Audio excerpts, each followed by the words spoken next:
As runners, we all challenge ourselves in ways we never thought possible, pushing the boundaries of what we're capable of to smash through targets and set ourselves new, bigger and better ones. This awesome hobby that we share gives us one thing in common, and it brings us together as a community.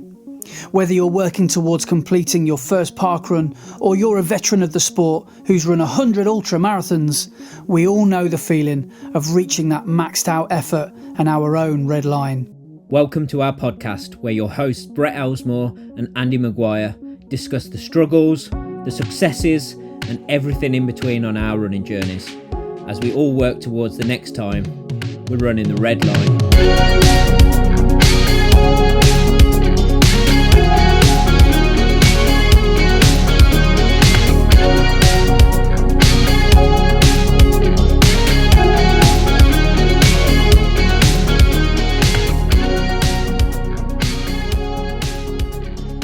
Hello and welcome to episode 89 of Running the Red Line. I am your host Brett, and I am joined as always by my patient co-host Andy. How are you this week, mate? Well, enough about me. How are you? You've had a bit of a shocker. Yeah, we're running a little bit behind tonight, aren't we? Yeah. What's happened? So I was just popping up to my shop to get a few things so I could do a bit more work at home today. So I decided to do a load of work on the computer and stuff at home rather than going up to my freezing cold shop today. But I needed a few things and I needed to print a couple of things out. So I thought, right, I'll just pop up to the shop and get that sorted. Jumped in my car, halfway there, my brakes on my car just completely failed and my foot went flat to the floor. That was interesting. And I was going down a slope to an island with loads of cars stopped for the island. Where were you coming back through Batchley that way? Coming back through the roundabouts? From Tardybig. You go up for going towards Tardybig. So do you know the island before you take the road to Tardybig? Do you know it comes down that slope? I was going down that slope. My foot just went flat to the floor. So I pumped it a few times and nothing happened. So I had to use my handbrake to stop me. I thought you were going to say you had to open the car door and put your foot like the Flintstones, like like a big skateboard. So then I drove really carefully to my shop and parked up and called my dad, and he came up, the absolute legend that he is. So we got my car up onto the ramp and started having a look at it. And basically, one of my steel brake lines had completely corroded and had got a big hole in it and basically snapped. So brake fluid was squirting all underneath my car. So actually, no pressure was there to put the brakes on. So that's why the brakes failed. So whilst we were up there, my dad went, "Should we just try and get it done?" So I went, "Okay, cool. We got some brake line." And he was like, "Yeah, I've got some copper brake line in the cupboard. Got all the flaring tools and everything." So we took the old one off, which was a bit of a ball ache because obviously old car with old nuts and bolts, trying to get things undone and get into places. Made a new. And it's freezing cold and our hands aren't working properly. The coldest thing was my feet, man. But managed to make a new copper brake line, put it on, managed to get it all connected, and we went, right, okay, let's see if we can sort it out. And we got the spanner on the bleed nipple and the bleed nipple on the wheel cylinder, which is basically, so when you've done stuff to the brake lines, you have to bleed all the air out of the brake system for your brakes to work. And the bleed nipple is what you open up, put your foot down on the brake and then close it back up to pump all the air out. And the bleed nipple was solid. So to try and sort it out, we were like, okay, we're going to have to put a new wheel cylinder on. So pulled off the brake drum, which was a nightmare to get off. And then, all the nuts, the bolts had seized in the brake cylinder, so couldn't get that off. So we just went, right, we're going to have to call it a night. I'd messaged you to say, look, I'm going to be late. So we then moved all the cars around and put them back into the unit and everything with all the underneath the ramp and everything. I was going to drive my bus home. So I jumped in my bus and my dad went, I think I pumped up your tyre the other day. And we had a look and it was flat as a pancake.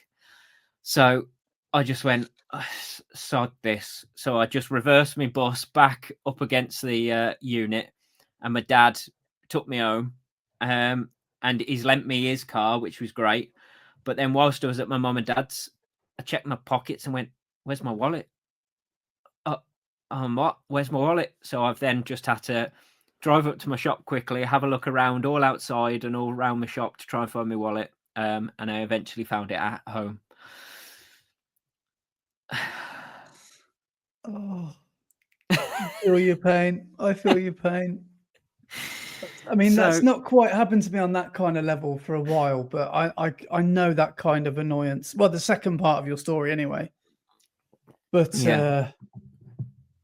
So yeah, well, I've had great fun today. So I was popping up the shop just to print something off, and it's ended up being like several hours of trying to sort stuff in the freezing cold. Well, why don't we talk some nonsense to take your mind off the pain? Yes, of today? please. Yes. Well, we've got a lot of things to discuss. Last week it was the battle royale between us two at the cross country. The showdown, yes. Yeah, last week. So we've got that to chat through. It's been Black Friday sales, so we could maybe talk about. It's actually Black Friday today, isn't it? No, it's next week, isn't it? Oh, is it? I think it's the sales have started today. Yeah. I think it's Black Friday next week. Because Black Friday used to be one day. Now they make like a week and a half, 2 weeks of it. Yeah, and then there's early Black Friday sales, and there's pre-early Black Friday sales, and then Cyber Monday after Black Friday. So, I know, but I find it funny because Laura tells me about some shops where she knows where she's worked before, where like they've always got discounts, and for Black Friday they make it like they've got a 70% off instead of a 60% off. They just hike the price up. Yeah, they just take it.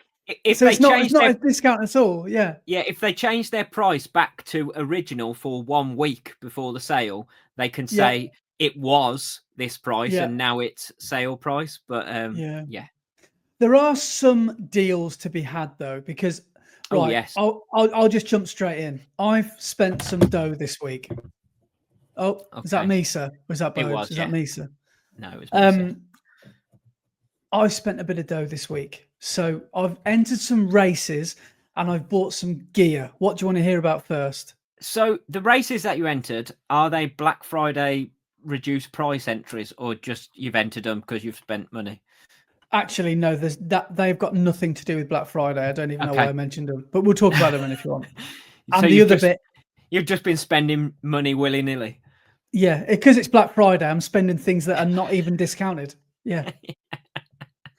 I'm just spending money. Okay. Yeah. Right. So tell us about your Black Friday deals first. Right. Well, I couldn't resist. I got a notification from the Nike app the other day that was saying up to 50% off. So I just had a little look. And the first thing that came up, and it was living in my head rent free for the last, 3 or 4 days. And yesterday I made the purchase. They're coming tomorrow. Alpha Fly 3. Oh, okay. Down to 171, which I thought isn't too bad compared to how much they retail at, because they're brand new. Well, even say like Sports Direct, the cheapest shoe they've got there is about 240 at the moment, or 230. I think they're 280, aren't they? Full price. Yeah, and I even you, I think, might approve with the colorway I've gone for. Oh, I've gone for the turquoise and pink Alpha Fly 3. So they do Nice. look quite sexy. I did want to get the the Elliott ones with the sandy Yes. dusty Kenyan I-10 sole, but I went for the turquoisey and pink one. And I also bought some shorts. I don't know why. I bought some shorts that are like, they're a hideous design. They look like a Neil Buchanan Art Attack, Excellent. and they're like a trail shorts. They've got a big phone pocket Okay. and stuff. So that Have they got an inner pant? they have got an inner pant. Oh God, I've just remembered some other things I've bought. Okay, I'll talk about that in a minute. And then yesterday I did some doom scrolling. Laura went to sleep. The no phones after 10 has well and truly gone out the window because, like I said, she just go to sleep and I just go on my phone. Did some sports shoes doom scrolling, and I said to myself, I'm buying some shoes here. I can't fight this any longer. I really wanted because the Evo SL in camo, with the camo with the darker green stripe. Yeah. My size had gone. I'd waited too long Oh. because I've been looking at them all week. But I'm Yeah. thinking, now I don't need a third pair, do I? Then I eventually talked myself into it, and by the time I had, they'd gone. So they're only in like an 8.5 or a 9.5. Yeah. So Well, I did go for an Evo SL. Oh, you did? I was going to say, because if you did want a pair of size 9 Evo SLs, I know someone who's trying to get rid of a pair cheap. Oh, he's been owned. He's been owned, hasn't he, TQ? Oh, he's been done. Sorry for bringing it up, TQ, but I couldn't resist. Oh man, yeah. He got yeah. So we found out on our little YouTubers WhatsApp group that we did a bit of collective detective work. Well, I wasn't even involved in the conversation, and I think the penny dropped eventually that TQ has bought some Evo SLs from Vinted that are counterfeit, contraband. Yes. They're Yeah. fakes for gazies. But So the worst part about it is because when he got them, he was like, "Yeah, that's a pair of he Evo loves them. SLs." That's the worst bit. He loves them. He clicked, everything's okay. So Oh, yeah. he's then messaged the guy saying they're fake, and the guy's gone, "Oh, really?" But he can't do anything about it because he's clicked everything's okay. So he can't refund them, and he can't send them Oh, back. He can't do anything. oh. Yeah, but Absolute wounder. they at first viewing, they don't look too bad. But then when No. you line them up with a real one, you Yeah. can just see See, the you thing can that just see the subtle differences, yeah. the thing that made me instantly go, "That looks dodgy," was the print on the insole, because all the letters were squashed and they weren't as wide as they should be, Hmm. on where it says Addy Zero. And I was like, Azidiro. it said Addy Zero, but the D and the O were so thin and narrow Yeah. compared to how they should be. I was like, that looks off. Hmm. Yeah. But I But mean, then what go on. he weighed them as well, didn't he? And they were like 50 grams heavier per shoe than an actual pair should be. He even said that they felt really good. I think Yeah. he's done some running in them, hasn't he? Or Yeah, unless he's yeah, just yeah. fallen around the kitchen, I don't But know. well, that's the thing. He went out for a run in them and got back, and then he was like, "I'm not sure. Are these the real deal?" Because they Yeah. felt okay, but I don't know whether they felt as good as they should have. Isn't it mad that like I almost understand it when there's super shoes that are getting copied, but like daily trainers Mm, getting copied, it's I like know. Yeah, daily it's not trainers, which are only 130 quid full price. it's just it's bad, isn't it? But it's just because they know that there's a demand there, and they know that there's you know maybe they come out. Maybe some of the parts come out of the factory and somehow get in the hands of another Yeah, cowboy retailer who says, "Yeah, go on, yeah, I can make a carbon copy, but we've got yeah. this and that, and we've got a bit of I don't know. I don't know. Yeah. I don't know because I mean they're such a good copy, aren't they? If you know what I mean. Yeah. They But look very convincing. I wouldn't be surprised with the shoes being made in China and Vietnam. I wouldn't be surprised if one of the factories, someone there is stealing the patterns and passing them Yeah. on to another factory or something like that, so they can make them easy, just following the pattern really quickly. Yeah, I suppose it's probably like it's technically like insider trading, isn't it? Yeah, Like they probably it's like Line of Duty. They probably get an inside man on the factory floor. They raise them all their life, and that they've got one job, and that's to steal the pattern of the Evo SL. Yeah, absolutely gutting. So yeah. yeah, it looks like TQ's got no Evo SL to stand on, no Mm. leg to stand on. Uh, Yeah, yeah. but this But tell is. us about your legit purchase, though. I don't know if you can see that. I don't know why it's the That's world's the smallest. tiniest, the Like tiniest picture in the world. that's the email, and I can't zoom in on it. That is the smallest. Right, all right. I'll get it up big because that's ridiculous. That's like. Did you feel? I felt like Mike TV then from Charlie and the Chocolate Factory. Right, sports shoes. Why don't I just type in Evo SL? So I could probably just explain them to be honest. So they're grey. Straight away, you probably think grey, really? But I think they're actually very, very pleasant to look at. So they're like Have they got the pale they blue on? remind me. Yeah, they remind me of a silver shadow, a high-tech silver Yeah, shadow. Do yeah, you remember that? We yeah. had someone write in once who said Yes. silver shadows were issued to the army, and Yeah. apparently high-tech silver shadows injured more soldiers than battle or something like that. I do feel like that. But these are the ones I've gone for. So Yes. Yeah. so they're probably the dullest shoe I've bought in the last 20 years. But I'm actually thinking now about life beyond the miles, the running miles. I think I can wear that casually Yeah. when Yeah. it's done its 500 mile or K or whatever I think is done enough. Because I Yeah. wore my black ones when I went to France. I took my black ones with me, Yeah. and they Yeah. were brilliant as a walk around shoe. Yeah. So yeah. At the end of what's his name's Ed Budd's latest video, he I know it wasn't at the end, it was during the video. He was talking about the human race colorway, Pharrell Williams, Mm. Evo SLs, which are brown with red. I think I've shown you them, Oh, haven't I? And he was yeah, like, yeah, I'm gonna buy a pair because I want them as a casual shoe, not yeah, even to run in. I just think they look great. yeah. And They yeah, do. I think I they do. agree.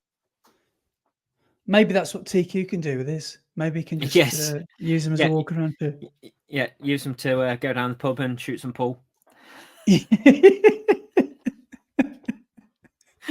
But I must admit, I think that is the shoe of the year. I know a lot of people are probably sick to the back teeth of people going on about the Evo SL, but I think that is the shoe of the year. Apart Yeah. from maybe the Fast R3, which I haven't tried, No. there isn't. That's what most of the hype is about when it But comes to running shoes this year, isn't it? Those two shoes, yeah, I'd say. I would say for shoe of the year though, does it need to have more than one use case?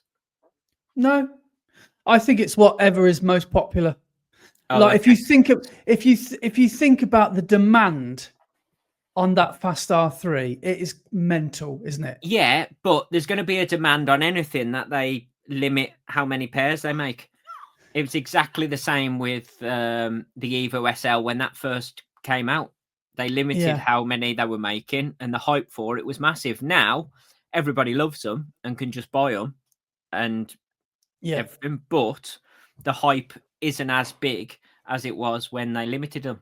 So if they'd have just released the Fast R3, would they be selling out as quick? They're confident, aren't they, with some of the colorways that they've made? Mm. That because I think so many people will, like me and probably like you, like it so much that we'll be like, yeah, I'll try the same shoe in a different colorway. And I must admit, it is a slight panic buy because I'm worried, like with most shoes, they'll stop making it because it's so good. So that's why I've Yeah. now got 3 pairs of them. because I don't know if they'll still be making them in a year, if I still be able to get hold of them this time next year. And Yeah. I'm not saying go and panic buy 12 pairs of these shoes, but if you can afford it, yeah, why not? But yeah, going back to the shoe of the year, I would actually say there is probably more hype around the Fast R3 than the Evo SL. There is at Like this point there's in time, but because there's less take of them around. Yeah. take it back to the end of last year. How many people were hyping the Evo SL up and trying to buy a pair because they were so limited? Because did you Um, go in that ballot? That ballot? yeah. I entered the ballot to try and buy a pair, didn't get them. I was up at 2 o'clock in the morning to try and buy a pair, wasn't I? When I Well, bought mine, I was doing a U in bed, scrolling every possible website trying to find my size in a pair of Evo SLs, and I eventually found a pair and bought them at like 2 o'clock in the morning. yeah. It's funny because I remember buying the black ones with the white stripes, which is the ones I've had, the first ones, and they were a bit of a like, oh, I'll settle for them kind of purchase because I couldn't find. I think it was Start Fitness I ended up getting them from. I couldn't find them in my size in any other colorway, so I had to go for that. And if I'd have, well, I didn't want to wait. That's the point. I think I was training for Leeds at the time, and I wanted a really good, I wanted a really good daily shoe, specifically one that I could use for long runs.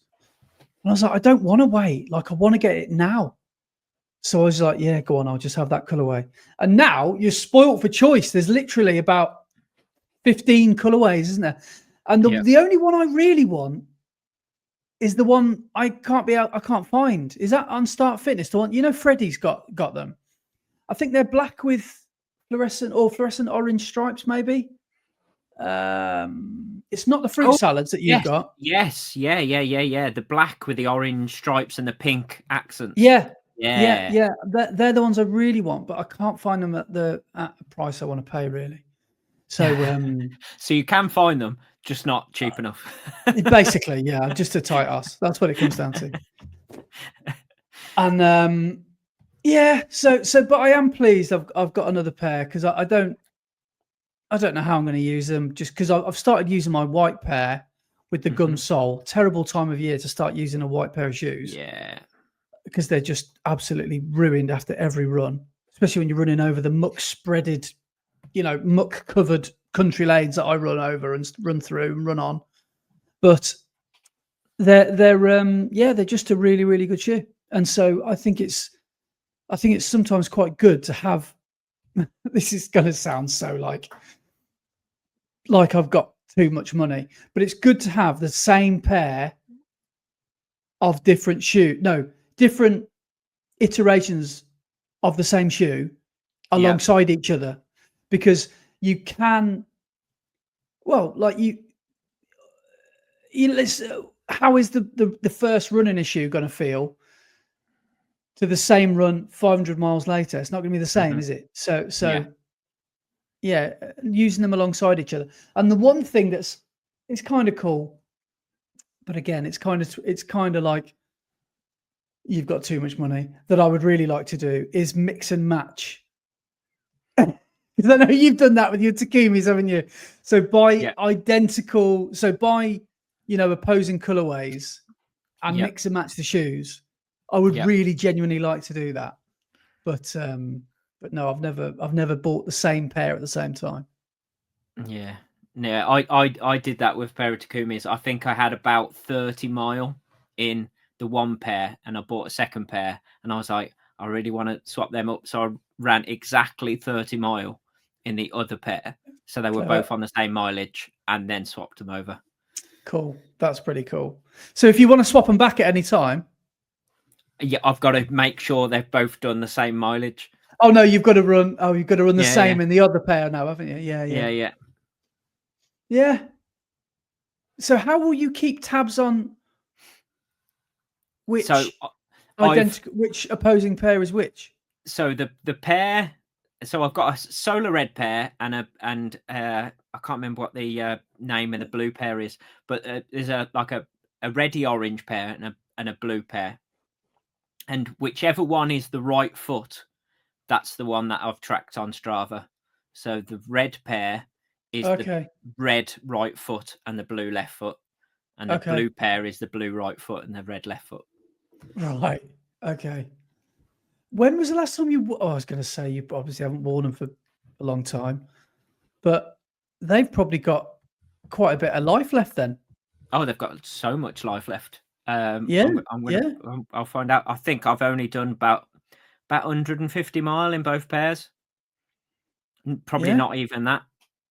Oh. Yeah. Yeah. Because the 'Cause beauty of Takumis is you don't really use them for a 30K long run or a 20 no, miler. So they no, don't really accrue that many miles per week, do they? Which is no. why I really like my Adios 9s because they only wear them once a week for track Yeah, or for a road session. So they only get 10K a week in them. yeah. So, But yeah. but at the same time, I bought a pair of Takumi Sen 10s, didn't I? And they Mm, sort of became my race shoes rather than the 9s. Um, yeah. but my Takumi 10s have only got 71 mile in them. But my two pairs of they're like the mix and match Takumi Zen 9s. There's 138 miles in one pair and 143 in the other pair. So they've got Mm. loads of life left. They've got like 350 mile in both pairs left. I must say, I've gone off my Takumis a bit. It's not that Oh, I've gone off them. It's just that I don't reach for them anymore. And like if it comes for like, for example, Telford 10K, this time last year, I would go straight for my Takumis. yeah. But now I've got different options, and now I've got these blooming alpha flies. Now I've got my vinted alpha flies that I bought. Then I've got my Mhm. last year vinted alpha flies. Would you wear alphas for a 5K? Well, they say that you can wear them for all distances. I know they From say, but what with the feel that you have from them, would you use them over another pair you've got?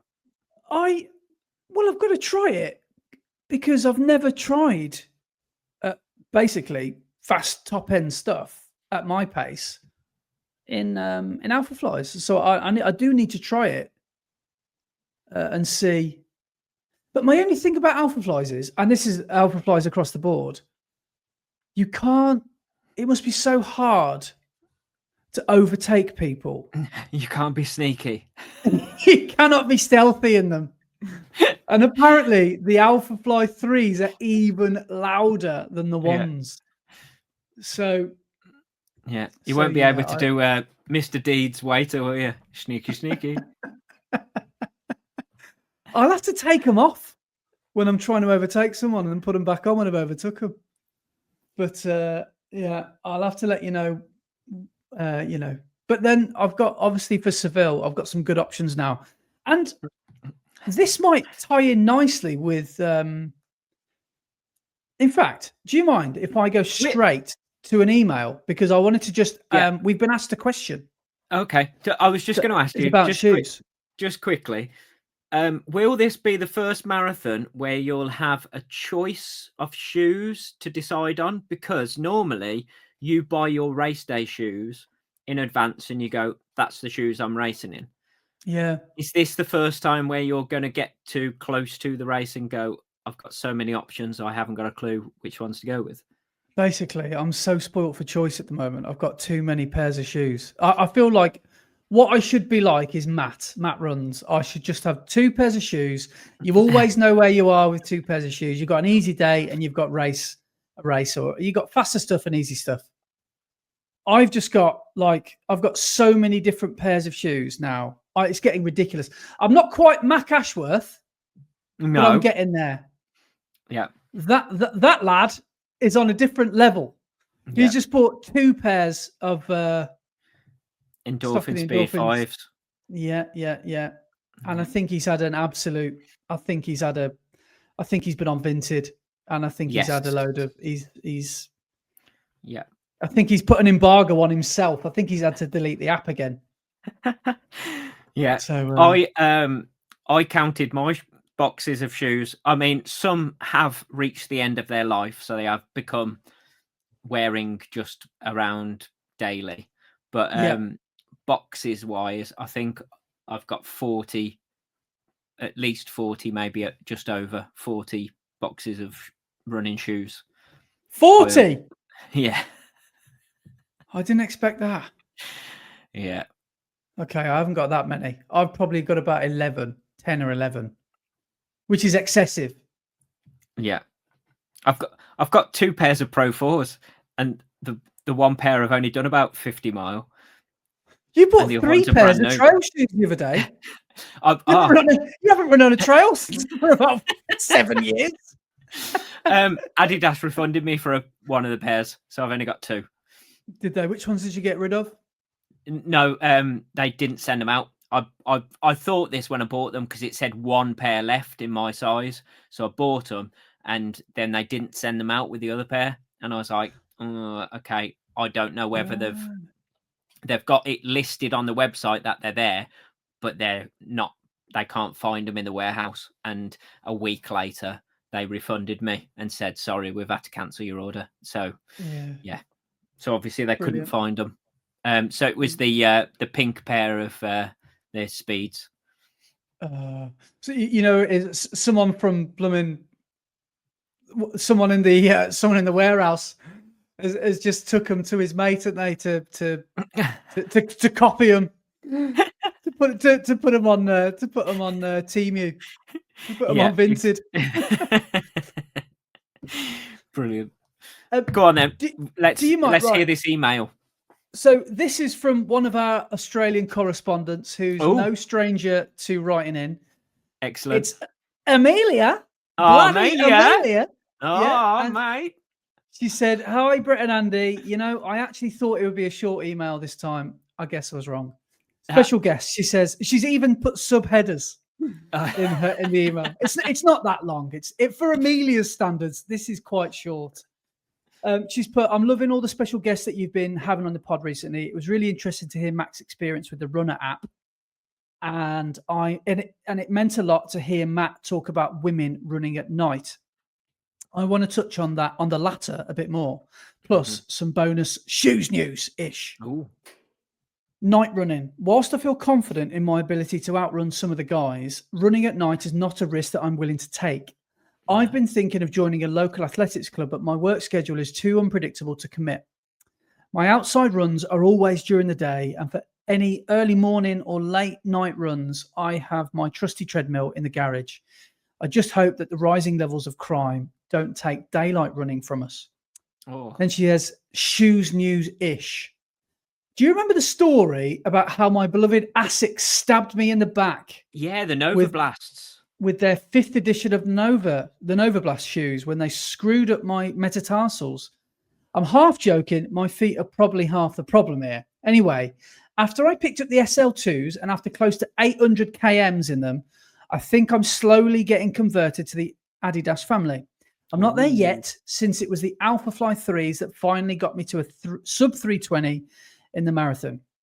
However, I am this close to getting the Adidas Pro 4s. They're currently 40% off in the official Adidas store, going for 216 Australian, which is around about 107 GBP. Wow. So I have a small challenge for you both, just for fun. Brett and Andy, knowing how much you love your Adidas Pro 4s, give me your 30-second sales pitch on why these should be my shoes of choice for the next marathon, hopefully South Korea or in Japan next year. Take any angle you want, looks, performance, or whatever. Right. She goes on to say, we'll do that in a minute. Bonus question separate to the challenge. Brett and Andy, Adizero Pro Evo 2 shoes are retailing at Australian 750, GBP 370. That's an absurd amount of money. Are you at all tempted to get those? Thanks. And PSA, as always, I'm thankful for your efforts in putting the pod together. Shout out to the Aussie and Kiwi friends. Don't forget to apply your sunblock before you head out for a run. Bloody hell, do you remember sun cream? She's rubbing it in a bit there, isn't she? But Amelia, right now, my watch is telling me it's 2 degrees. So you can shove your sun cream. Yeah. But yeah, please put your sunblock on. Apparently, there's a hole in the ozone layer, and I'm pretty sure it's over New Zealand. Did you know that? No, I did not know that. Apparently, there are some. There's probably parts of Australia this affects as well, but apparently in parts of New Zealand, sun exposure in parts of, well, I think it's Auckland. That's where I know someone who went there. Like, you can literally spend 20 minutes in the sun and be horrendously burnt because Wow. the UV over there is so much stronger in certain areas. Whether that's true or not, I don't know. Please, if you are from the Southern Hemisphere and you know if that's true or libelous, please let me know. Right, I've got a timer. I'm going to set a timer for 30 seconds. Okay. I was just looking. Sorry, I'm just going to have a quick look, because I think the Evo 2, the Pro Evo Fakes. 2, Are they unvented, Amelia? at 300 at 350 or 300 and some Great British pounds, that would be even cheaper than we have them over here. Yeah, it's ridiculously cheap. Because I'm sure they're about 450 here. Yeah, I thought they were 450. That's the Mark Ones. That's the first Well, ones. no, they've reduced the price of the first ones now because the second ones are out. Right. But I am just trying to have a look. Yeah, no, that's the Evo SL in the same colorway. Where are they? Oh, look, there's a very boring grey and blue pair of Evo SLs here. No, beautiful grey and blue. Sorry. No, can't find them. I'm trying to find them on the Adidas site, but I can't. Right, come on. Are you ready to do your pitch? Yes. Right, are you ready? You've got 30 seconds. I've just had to watch 2 adverts for this. So your time starts. You know what's coming. You know what's coming. Go. Right. The Pro 4s, they are beautiful. They are lovely and soft under feet, propel you forward, make you want to go run faster. And the biggest selling point I can give them is they help me run a PB on a broken leg. And if that's not a good pair of shoes, I don't know what is. I think we might get a copyright strike for that, and I think it was worth it. I don't think I can do any better than that. I'll be honest. You're not going to be able to beat that. Yeah. A broken leg, a PB with a broken leg, Amelia. You only need one leg. If anything, you don't even need 2 shoes. You just need one of them. Yeah. So if you've got bad feet, like you're saying, you're blaming your feet for some of the problems, then obviously these shoes cure all the problems and just allow you to run normally. Obviously. Yeah. Yeah. Well, yeah, Amelia, I hope you have better luck with Adidas. I must say, I am really enjoying Adidas over the last 2 years or so. Oh, hello. How much are they? I can't read. 450 quid. Yeah. Pro Evo 2. So those are cheaper over in Australia than they are here. Get them, Amelia, get them. Get them. But I'm not tempted by them. No, I mean that's a bit silly, isn't it? Especially if a bit too much. Do you know anyone that's actually had them and run more than one marathon in them? Like, do you know if it's true? Do you know if they have only got 26 miles in them? Well, apparently they were made so you could do a training run and then they would perform at their best for one marathon. But they could still be used afterwards. They just wouldn't be at their best. So I don't know. I've seen people run several races in a pair, but I don't know anyone who actually owns a pair to actually speak to. I've just seen videos and people online wearing them. Shall I tell you my dichotomy That's a good word, isn't it? I feel like I'm Yeah. right back in year 10 English. Dichotomy. The Adios Pro 4s that I've Yeah. got are I've worn them 3 times. I think I've worn them 3 times, maybe one training run. So let's just say 3 times. Yeah.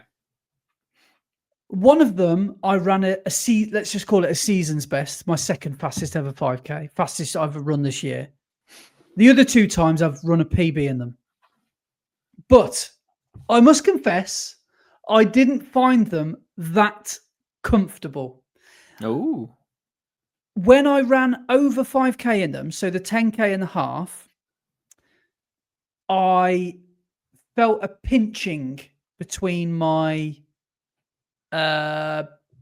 little toe and my fourth toe. So I just ended. I don't know if it was just the taper of the shoe. Could have been the sock choice. Maybe the socks I've been wearing were too thin or too thick or too tight. I'm not sure. But each time I wore them, I found, sorry if this is TMI, but we're all runners. We've all got manky feet, haven't we? You know, when one of your toenails pushes into the other toe and it causes a blister. Yeah. And you get a bit of it's not a very nice feeling the day after. That happened to me both times. So whether that's the way I was landing in them, I don't know. But I got a PB, so I don't care. It's worth the pain. I think it was. If the pain was a stress fracture, then maybe not. But no, maybe it obviously was because it's London Marathon PB. Of course, it's worth it. But I mean, it's just a little inconvenience compared to a PB. Would the other shit? I mean, I wore 2-3 weeks before Bruges. I did another fast race, Worcester, my hometown race. I did it 2 minutes slower in my Alpha Flies. So maybe there is something in that the Adios Pro 4s really are that good. I don't know. Yeah. And some other bit of info. You know, Beardy Rich, he's going out to do Valencia next week. Week after. He's going for the Pro 3 over the Pro 4. Ooh, interesting. Yeah. He just says he finds the Pro 3. I think the Pro 3 is a bit firmer, aren't they? Yeah, they are, yes. The Light Strike Pro formulation is a bit more resilient and a bit more I won't say bouncy, but it's a bit firmer, so you get more of a snappy sort of feel. But I would say the Pro 3 just feel like a smoother running transition than the Pro 4. The Pro 4 actually want to get you up on your toes and moving quicker, whereas the Pro 3 just feel really smooth. Yeah, I haven't really worn my Pro 3s enough, really. I mean, I've worn them on a few long runs before Newport when I bought them for the marathon. Wore them on a couple of 5Ks actually, which felt quite nice. But no, that's a shoe that I haven't really utilised. So I'm looking forward to actually starting to use that a little bit more. Maybe as my training for Seville gets a little bit more intense and I want to start chopping and changing my shoes. Because they're a good shoe. And sometimes when you buy a shoe for a marathon and you just put it to one side, you look in your shoe cupboard and 2 years later, you've got a really good shoe there with not a lot of miles that you could still run really well in. So that's the beauty sometimes of not training in your best shoes, if you know what I mean. Not training in your race day shoes. I've still got in the box my pair of Pro 3 that I bought for Manchester 2024, and the only miles they've done are the Fission 20 miler, the marathon, and Warwick Half. No way. So they've only done about 50 mile. Yeah. Good shoes they are. Really, really good shoes. Well, actually 50, 59, 60 mile. Yeah.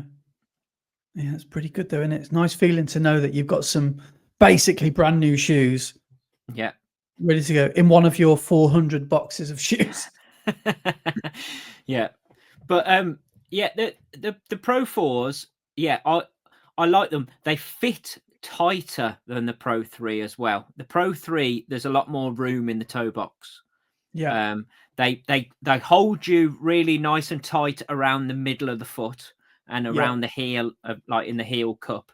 But there is a lot more room in the toe box on the Pro 3, whereas on the Pro 4, it's very tight and, well, not tight, but very streamlined and fitted down the whole of the shoe, even through the toe box. So it is narrower on that front end.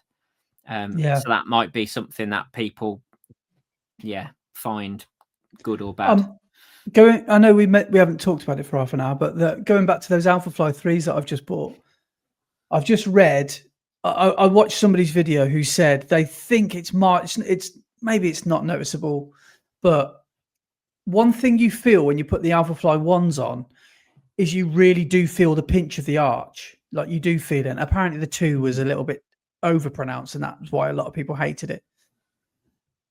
But apparently the 3s, they almost address that problem. Well, I'll tell you this time tomorrow when they come, but apparently they're not quite as pronounced as the Alphafly 1s. But still, do you know the Run Testers? Do you watch that YouTube channel? Yeah. I watched the Alphafly 3 versus 1 debate, and it was clear as mud because one preferred the 3, one preferred the 1s. but it's I think it's just a preference thing. And I was so close to getting a pair of Alphafly 3s to try on Vinted. But then I thought, well, no, it's a completely different shoe. I can almost afford to take the risk to buy a brand new pair. And I have been secretly wanting to buy a brand new pair of Alphafly 3s for a while. And then I saw them at 170 quid. I thought, right, now's my time. And they're in a really nice colorway that I like as well. It was either that, or have you seen the, I think they call it, it's not crimson. It's like a bright fluorescent. Oh, the orange with the lime green swoosh. Is it lime green? It's like a lime green, lemony sort of color, isn't it? Oh, I thought they were like flame red or something. But it was. It was. I got it down to these ones. Yes, you're right. Yeah, bloody hell, I didn't realise that. Yeah, is that the ones you meant? Yeah. Oh God, yeah, I didn't realise how lemony that colour was. How greeny lemon the swoosh was. But they were the same price as the Alphas. What's his name has got those? Harry Purwell has got those. Right. You went for those. Do you know what? They look very much the same sort of colourway as my first pair of Pro 3s that I ran Manchester 23. I remember those shoes. They are, and obviously Nike really have been losing the battle for colorways and design, I think, for a while. I mean, look at their premium range of the, what you call them, Vomeros. I think they look a bit silly. But these Alphafly 3s, I think, look really quite sexy. So I'm really, really excited to put them on my feet. Talking of the Vomero Premium, did you see after New York? I meant to chat about this like the last couple of weeks and keep on forgetting. So after New York Marathon, Kipchoge and Sifan Hassan, a designer worked with Nike to design special New York Knicks Vomero Premiums for Kipchoge and Sifan Hassan to wear to a New York Knicks game. And another designer made them both a leather jacket. So they both turned up to the New York Knicks game wearing a custom leather jacket with a pair of New York Knicks Vomero Premiums. And the jackets look cool, but the Vomero Premiums just looked ridiculous. But because they'd both just run a marathon as well, there was some footage of Kipchoge leaving and getting into his car. And obviously, they'd just run a marathon and they couldn't walk properly. And then not only could they not walk properly, they were wearing stupidly high max stack shoes. And so do a search for the New York Knicks Vomero Premium. Are they orange and blue? So one pair was blue and one pair was orange. Yeah. I think These are Kipchoge had the these are what orange pair. they're N what's cut that uh, they are what's come up. hang on. Let me see if I can find them.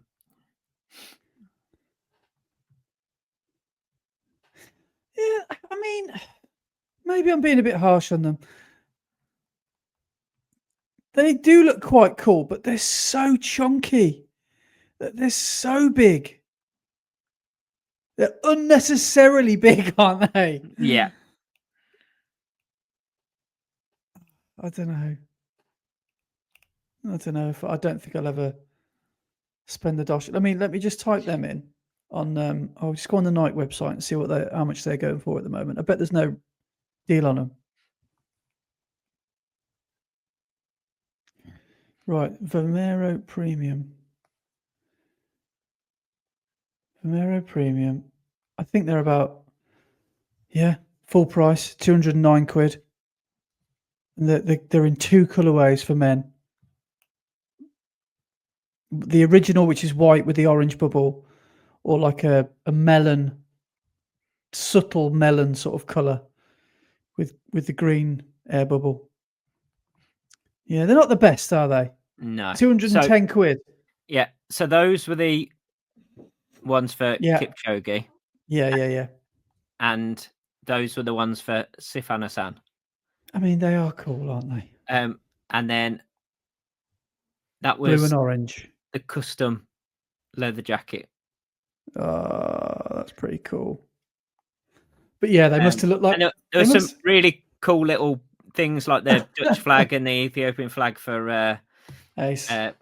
Sifana-san, and Kipchoge's had his sub-2 time embroidered Yeah. into his leather jacket Nice. like that. But I've just found the video. Look at him walking in them. Oh God, it looks like. He's not very easy on his feet, is he? No, was that the same night or the day after? Maybe. Yeah, I think it's the evening of the marathon. They Oh went to yeah. watch a game. Oh, ouch. Yeah. Well, shall I just quick before we move on? Because I know we've got a big cross country section. Sorry, yeah, Chat just another quick one before we move on.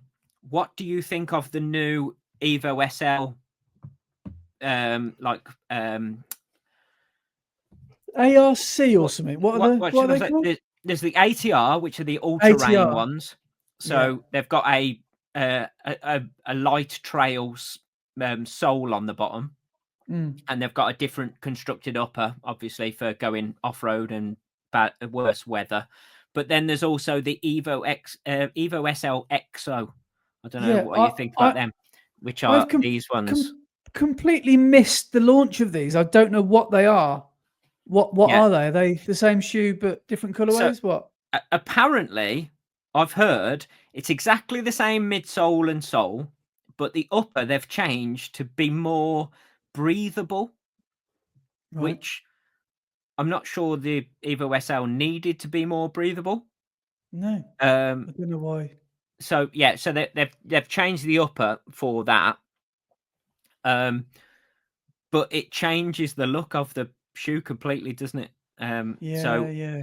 Have they done it for more of a lifestyle type of shoe, or have they actually done it for performance? I don't know. Interesting. Yeah, I don't know. Time will tell. But I think there's another type of the Evo SL coming out as well. I think there's like 3 different versions. So there'll be the standard Evo SL, there'll be the ATR, there'll be the EXO, and I think there's another one coming out as well, which will be slightly different.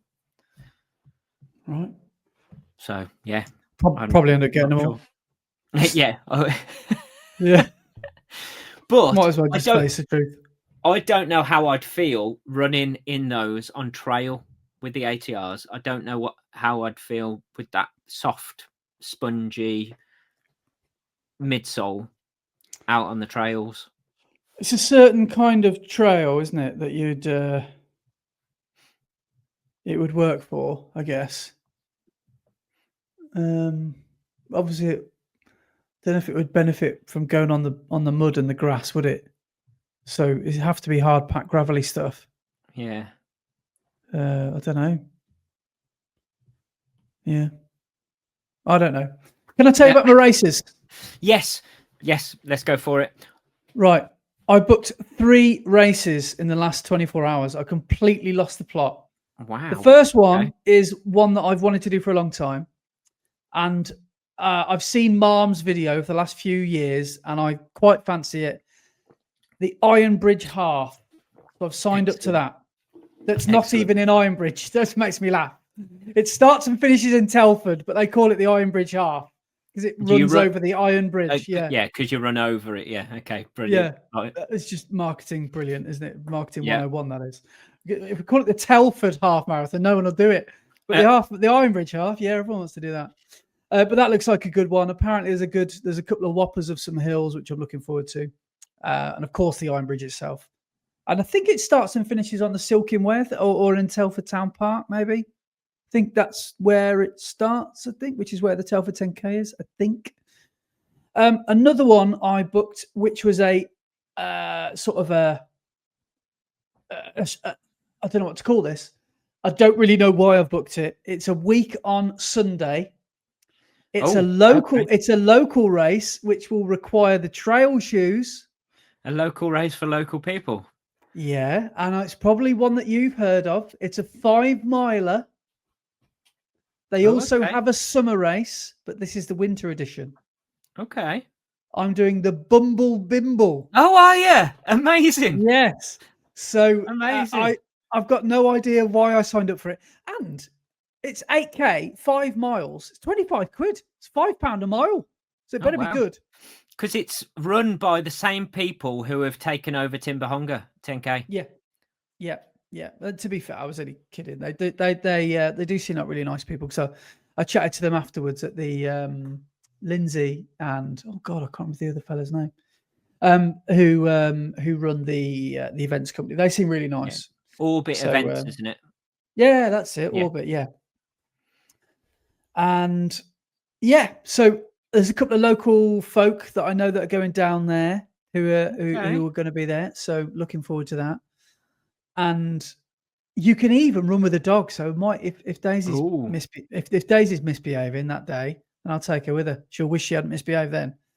running through the mud around Dodford.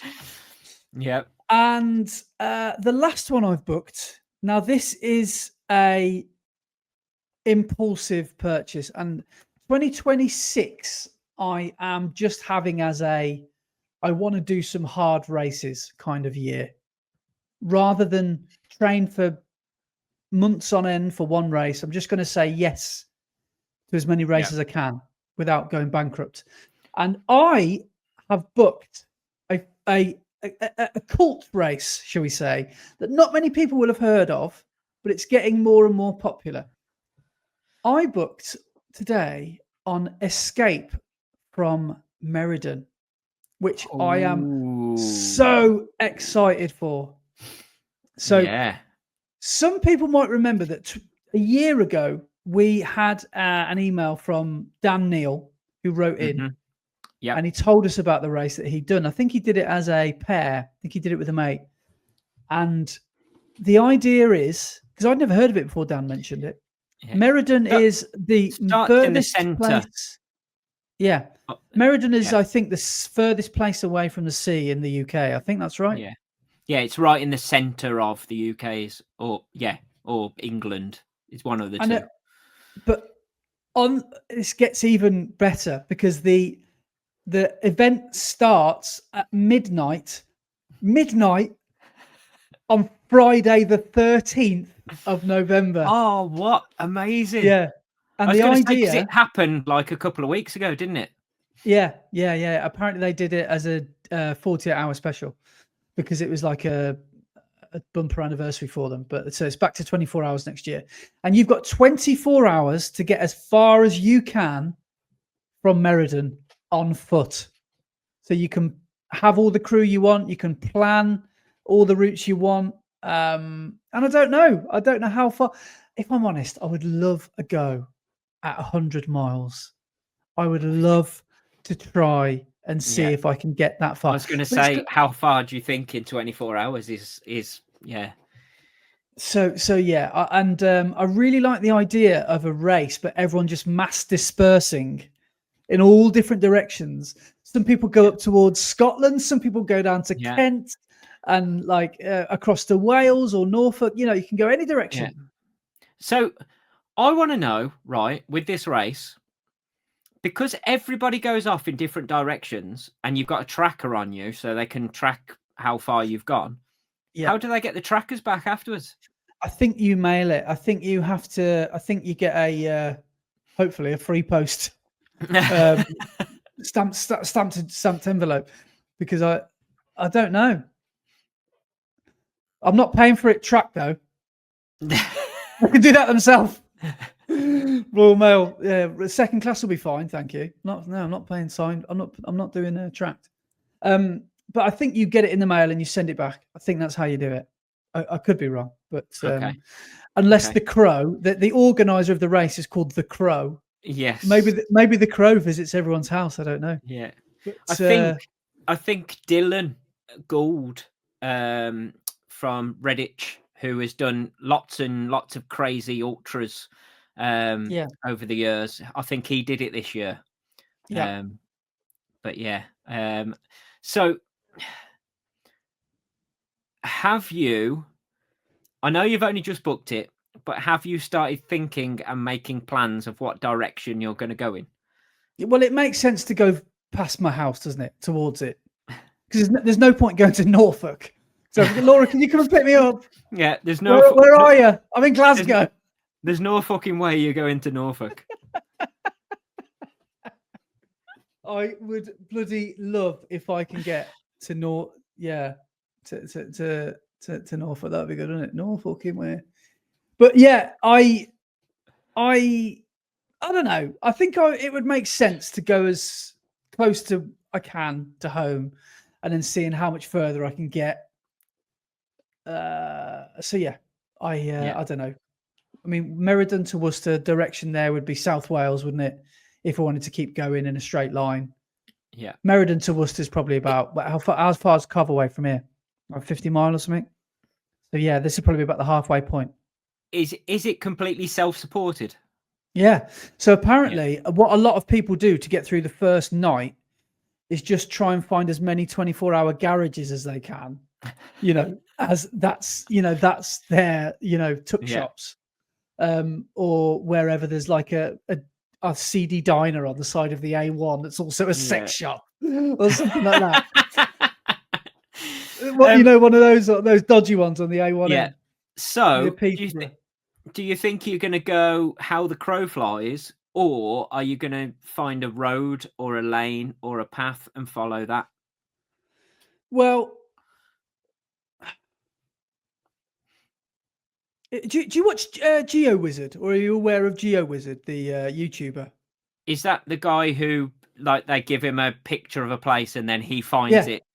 Yeah. Out of, so I would recommend having a look at his challenge, because his videos, because he's done some brilliant challenges, and what he's made himself famous for are his straight line challenges. So, for example, he did running a straight line across the country. It started in Wales, I think, and he not allowed to deviate further than 20 meters off his bearing. Then he's gone to like Norway. He did it through central London recently. And so I would love to try and do it, like you say, as the crow flies, in as straight line as possible. But it's just not going to be possible, is it? Because, for many reasons. But yeah, I will enjoy having 12 months to prepare for this. And yeah, maybe I'll have to get some tips from Dan, who, by the way, didn't get a ticket. It sold out, right? It sold out in 10 seconds. What? There were 500 places available, and they wrote on the Facebook page afterwards that on the sort of landing page, you can see how many people are online. Yeah. There were 15,000 active accounts on the website, and I managed to get. So I didn't get London Marathon. I was going to say it makes up for the marathon, didn't it? I got Escape from Meriden instead. But somehow I managed to get a solo place. And it's only 38 quid. Then again, I don't really know what I'm paying for apart from the tracker. But I think it's going to be a really unique race and quite good fun. So amazing. So maybe we can do a live podcast from like a jet garage or something in like Solihull or something on the Friday. Yeah. And will you be in the jet garage or will you be in next door? Will I be what? Will you be in the jet garage or will you be next door? Like those CD garages you said were on the M1. 100%. I'll be next door. So yeah, I think it should be good fun. But I'm having like basically after Seville a bit of time off just to do some fun races and just to try and enjoy my running a bit and then get back into it in 2027. So I think that'll work perfectly for that sounds brilliant. 2026. So excited for that. Brilliant. Talking of races, I entered a race this week. You did. It might be showdown number 2, but this time rather than on the grass and mud, it's on the tarmac. Yeah. So go on, tell us a little bit about what you're doing.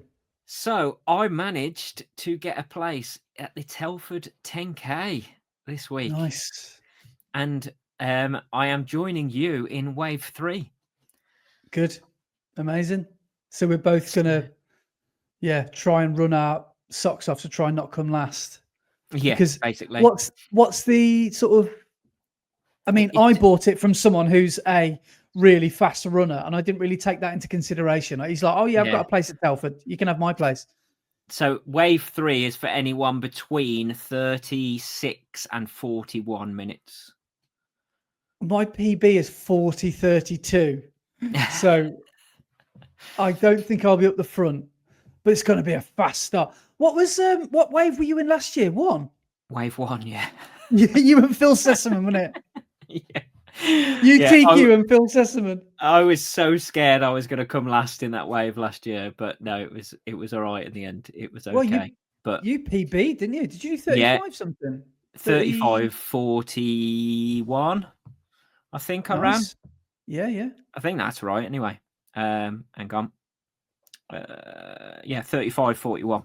Yeah, because you went off like a bullet, didn't you? Yeah, but I'll be nowhere near that this year. If I break 40, I'll be happy.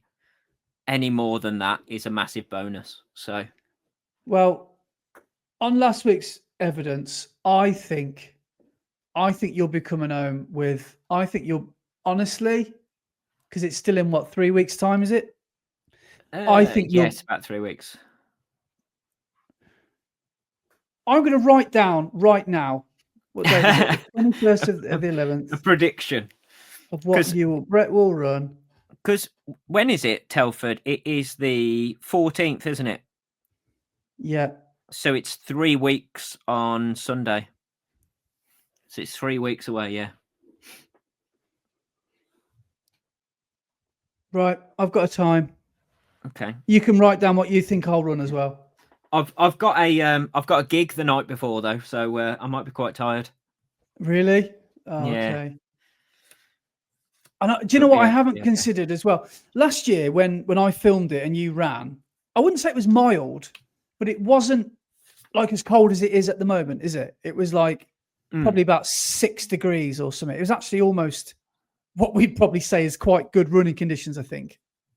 So that would be ideal because it's actually quite a late start. It's about 11 o'clock for our wave, I think. Yeah, something like that, yeah. I'd take 6-7 degrees definitely over like 1 degree like it was today or 2. Yeah. Because you just feel like you're breathing in liquid nitrogen, don't you? Like it's your lungs fill up with like ice. So, yeah. Right, there's my prediction for you. And I'm going to... Oh. What have you done? I grabbed my roll of masking tape that's on the shelf up there, but I didn't realise there was a stack of washers inside the masking tape, and I've just dropped them everywhere. Oh, classic! You've dropped them inside the masking tape. Yeah. But there we go. Walked into that one. Yeah, it's gone everywhere. But that is going to be stuck in front of me right there until after 10k. Until for 10k. Well, I've got you written down here as well, so we can refer back to that. Before we move on to cross country, which we should, because I genuinely do need to crack on and go to bed at some point tonight, but because it is 10:05 right now, and we're only halfway through. We've mentioned it a couple of times with Matt last week, 2 weeks ago, and Amelia mentioned it about safety. I wanted to mention something that, Kieran Turner. Yes. Did you see his Strava last night? I didn't actually see it, and he asked me if I'd seen it. Went and saw it today. He was on a run last night, a tempo run, and he got,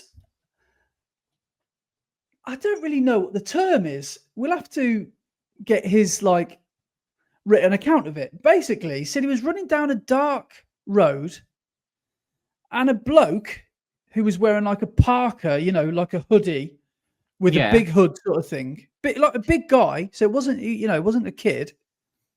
Thought it'd be funny to pretend attack him. Thought it would be funny to sort of jump out at him and not let him on the pavement. So I think Kieran had to run around him. And as Kieran got really close to him, I'm sure this happened like in a flash. He was like, only joking. Or he made like a little, sort of, the guy is probably mentally ill, to be honest. But like Kieran said, for the rest of the run, he almost like had that kind of, he's not an aggressive guy, but he almost had that like adrenaline fueled confrontational moment where he thought, I'm going to literally have to fight my way out of this situation, because those situations happen so fast. Yeah. And I think in that situation, and I know I'm going to sound like a fence sitter here, but I think staying non-violent is always the answer. Mm-hmm. Now, I know it would make great content for me to say, no, go on, kick someone's head in. But you never know. You never know what someone has either got, if they've got a weapon. You never know if they're a black belt in karate. No. You don't know. Or you don't know what you're capable of. Imagine if you punched someone in the face and you killed them. Yeah, imagine if they fell and hit the deck and hit their head on a curb. Yeah. Do you know what I mean? It's just, and I'm not saying I'm Bruce Lee, because I'm not, but imagine your misfortune if you lashed out at someone and the worst happened, or something really bad happened. Yeah. I am a massive avoider of confrontation. That's just my thing.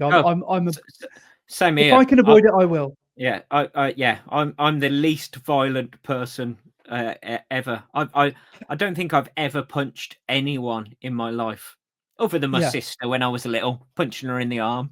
But other than that, I've not actually punched anyone or been in a fight or anything like that ever. But I remember probably about 12, 18 months ago, I was on a run through Worcester, and I was at it was my green on a pedestrian crossing, and a white van man, ran a red light, and at about 31 an hour, and I felt like I was about 12 inches away from being dead. It was that close. Adrenaline fueled, I ran after this van. Look, and I was doing like 3,000 meter pace, 1,500 pace to run after this van. Luckily, it was on the City Walls Road in Worcester, past Nando's and the cinema, and it was on a green, and it went off. I don't know what I would have done. Been at a red. If you'd have caught him, you'd have gone, "You all right, mate? All right, mate. Just checking. Sorry, my fault. I probably would have apologised. I'm sorry if I got in your way." But you know that feeling of like Kieran was saying this. He said it completely ruined his run. because it happened at the start of his run, and you become full of adrenaline, and the purpose of your run goes out the window. You're running far too fast. You're getting way too tired. You're constantly on edge. You probably end up cutting the run short. And he said, "What hope have women got to feel safe if there's absolute fruitcakes like that on a street corner in suburbia? Like, so true. What hope is if us men don't feel safe? How on earth should women feel safe?" And I'm not saying this is the answer, but joining a running club, I think, I know you said this for as long as I've known you, it's one of the best things you've ever done. But joining a running club gives you a social and almost like a safety. It gives you a safe bubble to exist in once you're, when you're out running. And like we went for a run as a club the other night, and you just feel like so much safer on the streets. And if you can run with people, I would recommend it. But even better, join a running club, because I think that can really, really help. Yeah. The safety in numbers thing is real, definitely.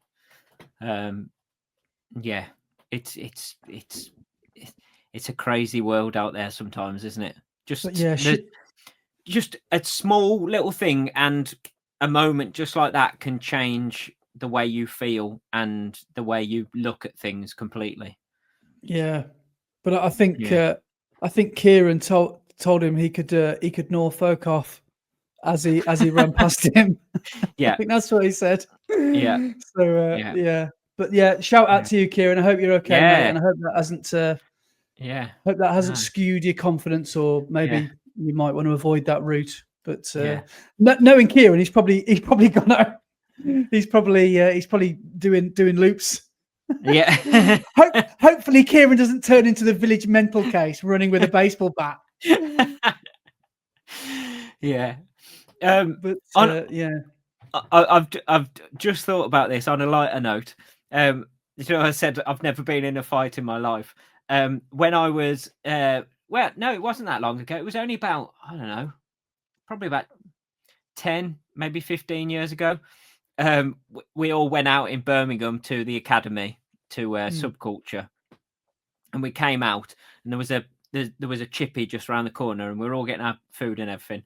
And I'd just been and got my food, and I'd come out the chippy, and a group of lads had mistook my mates for another group of lads, and they'd started a fight. And obviously I didn't want to get involved. I didn't want to fight, but my teacher brain kicked in.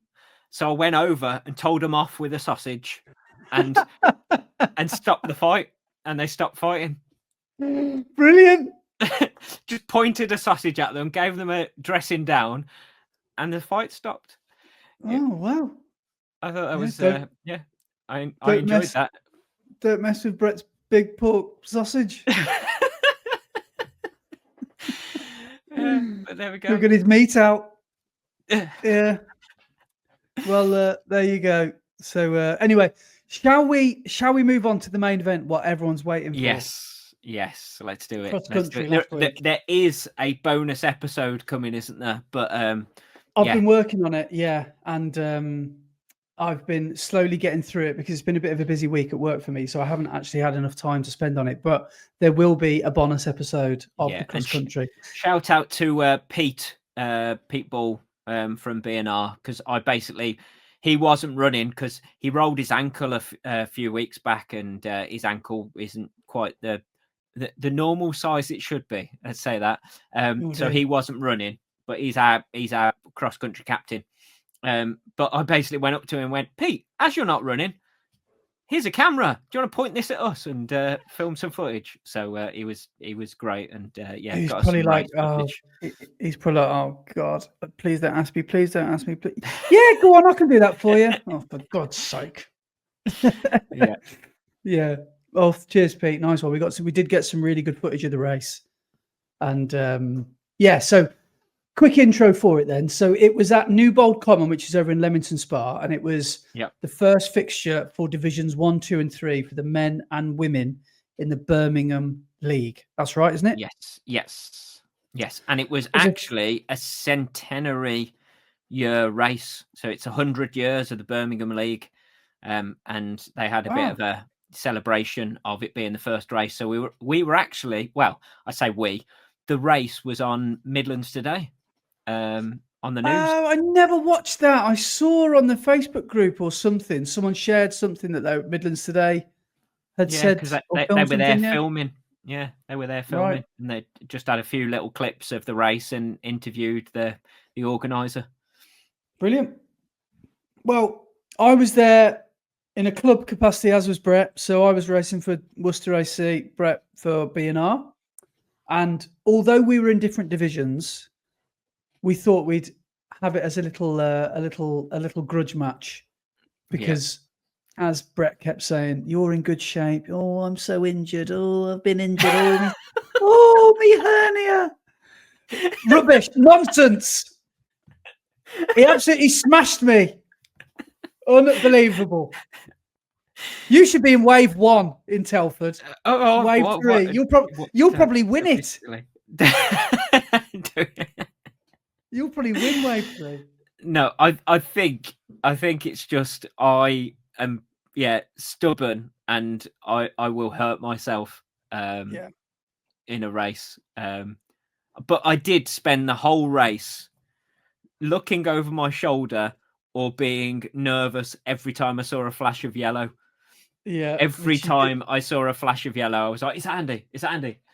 Every time. Well, you didn't need to be, because I finished the race, which was just under 10K, in 44 minutes and 58 seconds official time. And you finished in? Have we got official times?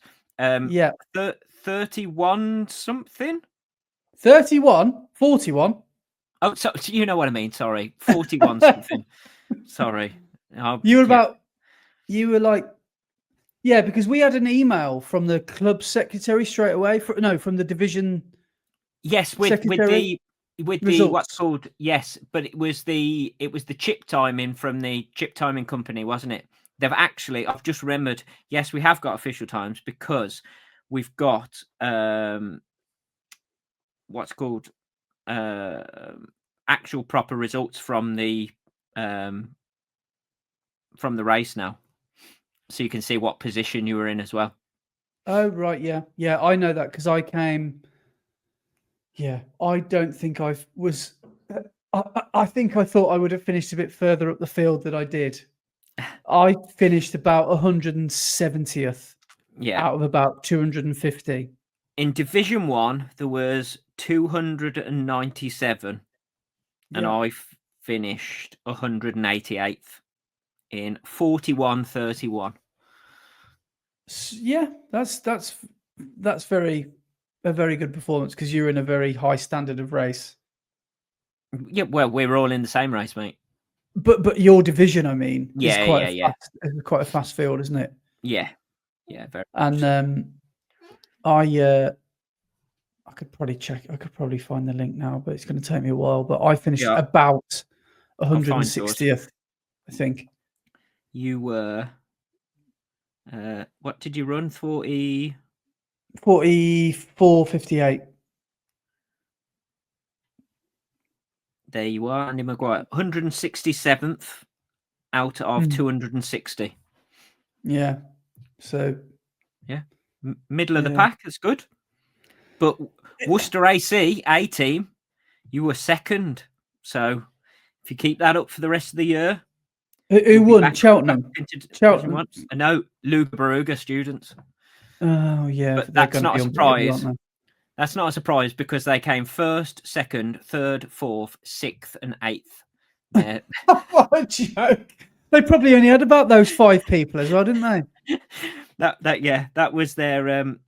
Oh no, they did have a B team as well, and oh man, so Loughborough students.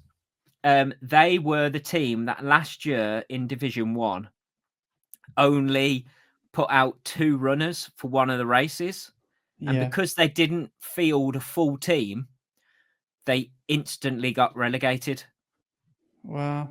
So for one of the races, they didn't put out a full team, so they just went straight down to Division 2. It didn't matter what they got for the rest of the races.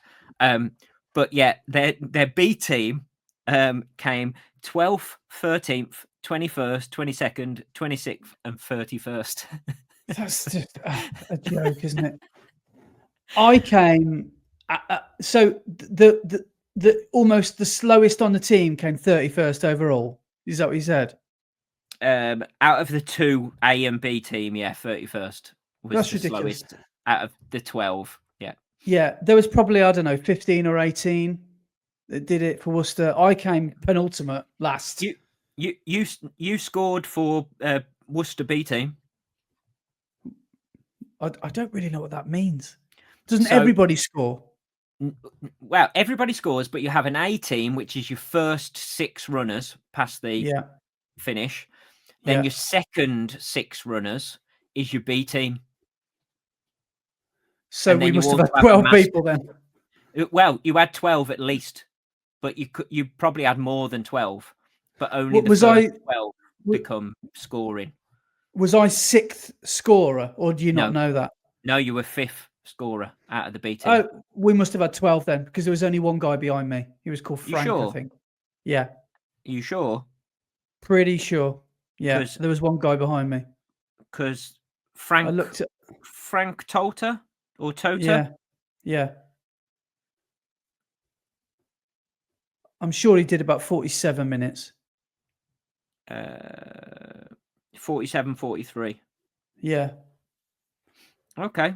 So you must have fielded 12 runners then. So you've got 2 teams. You've got an A team and a B team. But if you'd have had 13 runners, only 12 of them would have been in the A and B team. Yeah. So it's just whoever crosses the finish line. The first 6 are your A team, and then the second 6 are your B team. And then in the Masters, your first 4 who are over 35 are your Masters A team, and your second 4 are your Masters B team. Oh, okay. So it's even harder then. So did you score for the Masters? Probably not. Then again, a lot of the team were younger than me, I think. You were 78th in the Masters. You were 78th in the Masters, by the way. Right. Out of 156. So that's halfway. So I did better in the old man category. So it's the whippersnappers, isn't it? That's who ruins it all. You scored in the A team for your Masters. Get in! A team? That's what we're talking about, baby. Yeah. Get in. You were 4th out of all your Masters in the Worcester team. I'll take that. That's because everyone's younger. That doesn't matter, though. We won't talk about that. Yeah. So yeah. So there the average age. Yeah. Not only did you score for the B 23. team. Yeah. Not only did you score for the B team, you scored for the A team for the Masters as well. Oh, that's good news. That's pretty good.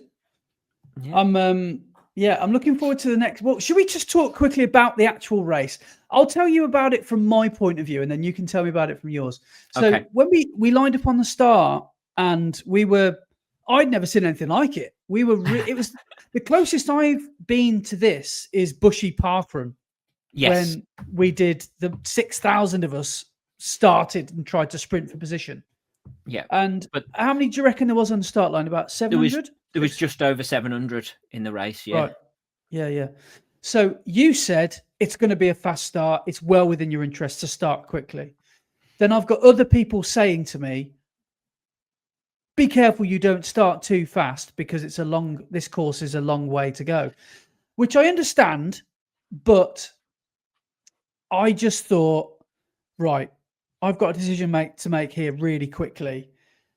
Do I go with Brett, who went off like a bull in a china shop, by the way, or do I go off at what I call like a sensible pace?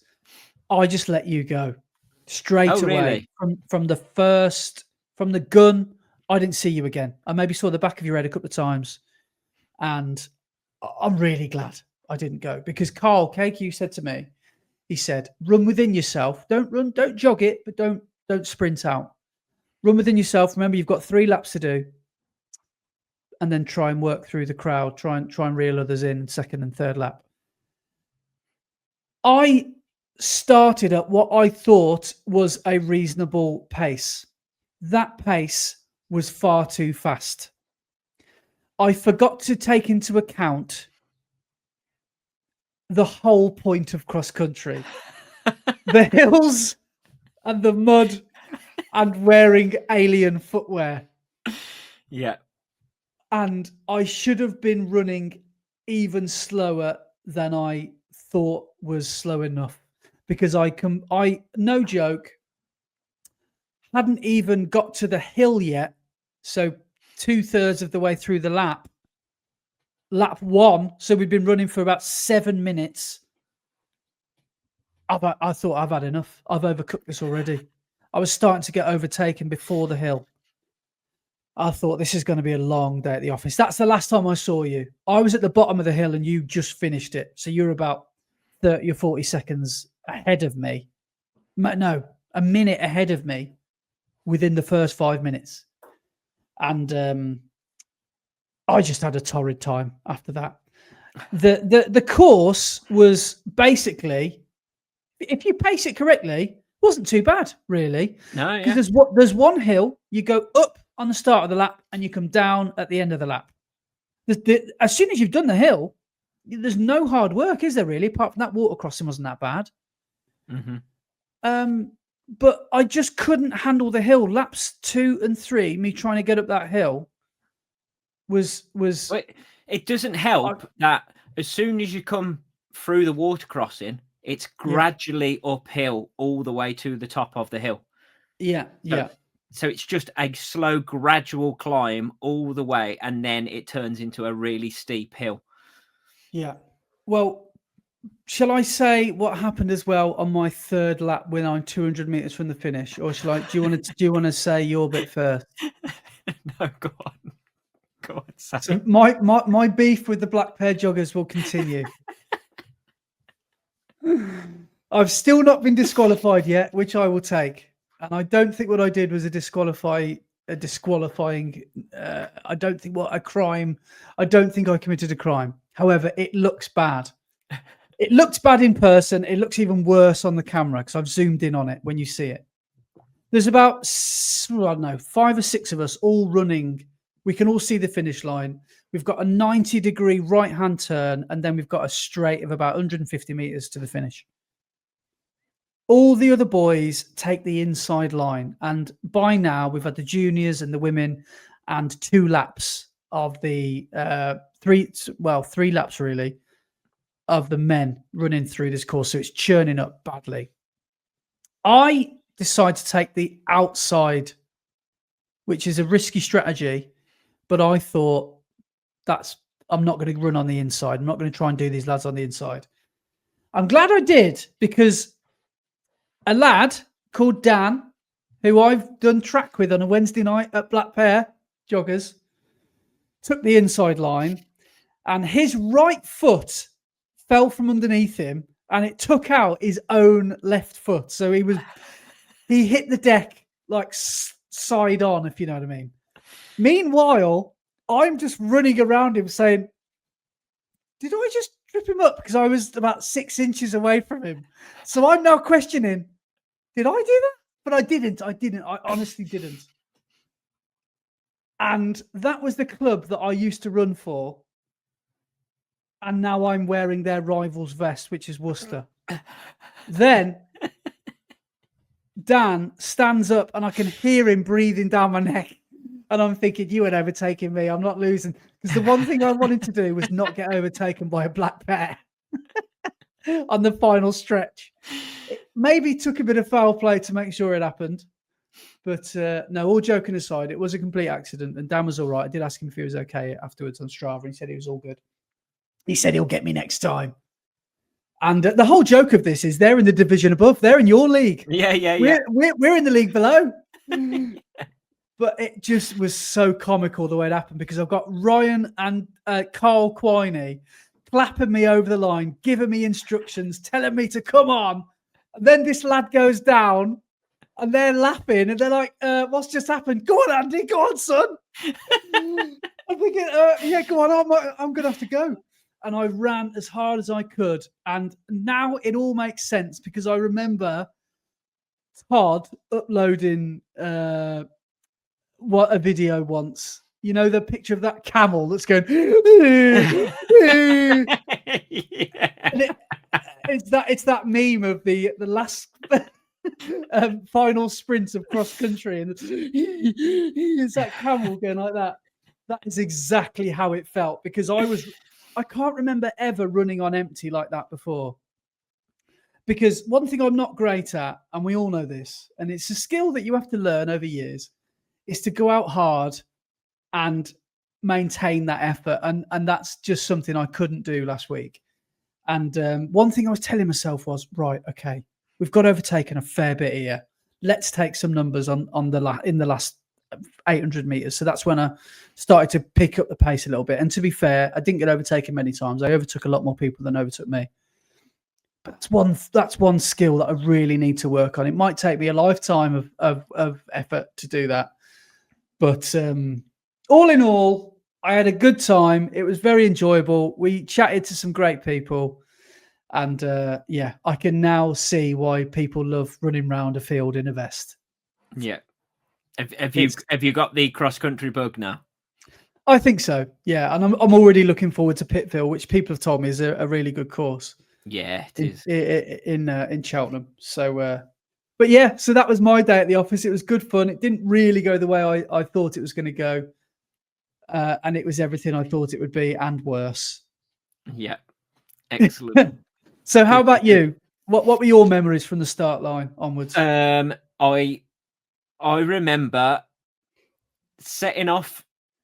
The gun went. I set off and instantly sharpened my elbows and just started pushing people out the way because it was so tight. And I was hoping that you were following me in the path that I was creating while I was pushing people out the way. Oh, right. I thought you were going to say you're going to paddy the baddie me. Just absolutely. MMA me to the ground. Yeah, no, it was such a tight start that 700 people in that small space going for a path which at the end of the start straight, I would say you could probably have about 5 people wide running to the next bit before you went into the next field. Yeah, and there's 700 people aiming for the same bit at the same time. So yeah, you've got to get out and you've got to try and stay upright. And everybody's jostling for position. I mean, as many people that I pushed with my elbow, they pushed me back because that's just what you got to do to try and get through and try and stay upright. It's quite a touchy-feely sport, isn't it? Yeah. And then when we got to that choke point where it funneled, everybody just put their hands out straight in front of them and pushed into the back of the person in front of you because it's more or less stopped to a dead standstill. Yeah. So you got caught up in that bottleneck as well? Oh yeah. And then I thought you'd run that fast, so I thought you'd avoided it. No. Everybody more or less stopped. The only people who didn't stop were like the first 10, 15 of them who carried on. Everybody else had to stop. Is that like every cross country ever? Oh yeah. Okay, that's pretty much every race ever. Yeah. And then we went through the first couple of fields, and then do you know when you came out into the field with the football pitches where the finish was? Do you know there was like a banked bit, and then the trees on the other side of you, and you had to run through that really muddy bit. That was narrow again, weren't it? And there was it blocked up again there as well, and we had to stop. Well, not stop, but slow down. And there was so many people just moaning and shouting because they were having to stop. But yeah, so then we got through. I went through the water and started going uphill, and instantly I went, "I've gone off too fast here." And I was like, I'm in for a long old time right now. Got to the top of the hill, turned around and swore at it. Can I just quickly say I've timed it on the first lap by the time we got to the water jump on lap 1, you were 25 seconds ahead of me Oh, already. really? Yeah, yeah. Wow. Okay.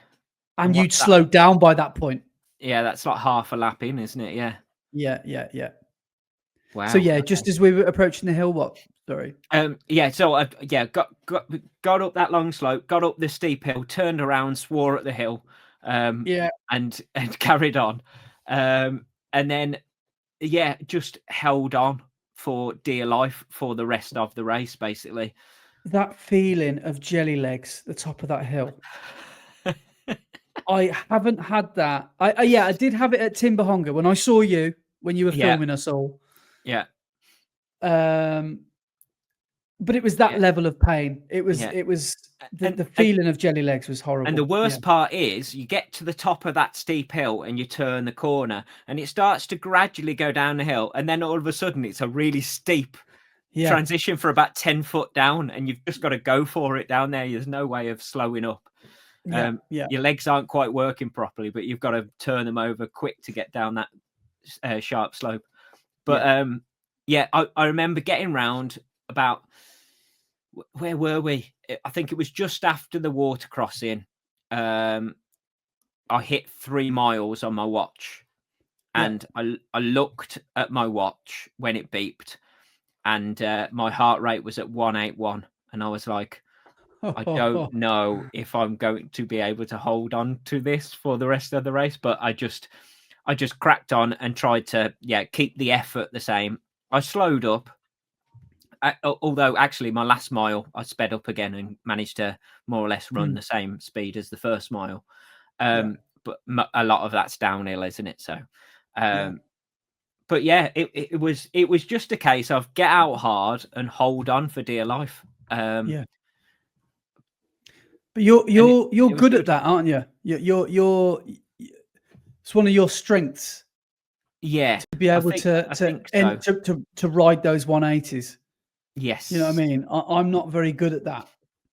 And I think I need to, what I need to do is I need to do more in 2026. I've worked out this year, I've had one go at a 5K, at a park run. I know you've been injured for most of the year, so you can't really relate, but I've had one hard park run. 5K, there's a park run every week, and I've had one go, one 5K attempt. Yeah. I think I need more practice at that effort to live at that level of discomfort. That's where I've got to live. Get used to living, because it's I've always found it too easy to hold back. Yeah. I think that whole the whole idea of getting to an uncomfortable state and staying uncomfortable is a learned skill. I think you've got to get to the point where you are happy to just feel terrible for the rest of a race.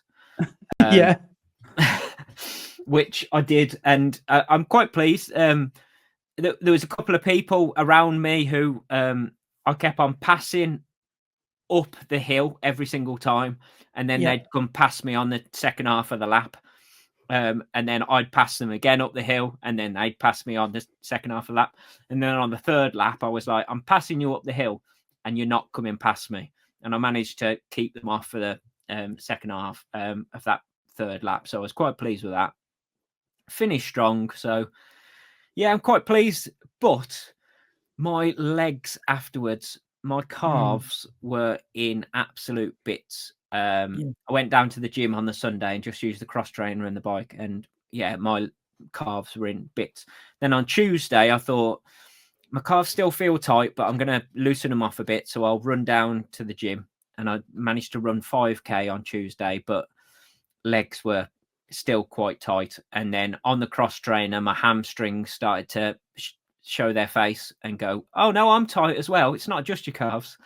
And then Wednesday, is a rest day. So I was at work at the college and stuff. And I thought, well, my legs are feeling all right now. They've started to loosen up. So last night I went out for a run, and I thought I'll go and see if I can jog 10K, just nice and easy.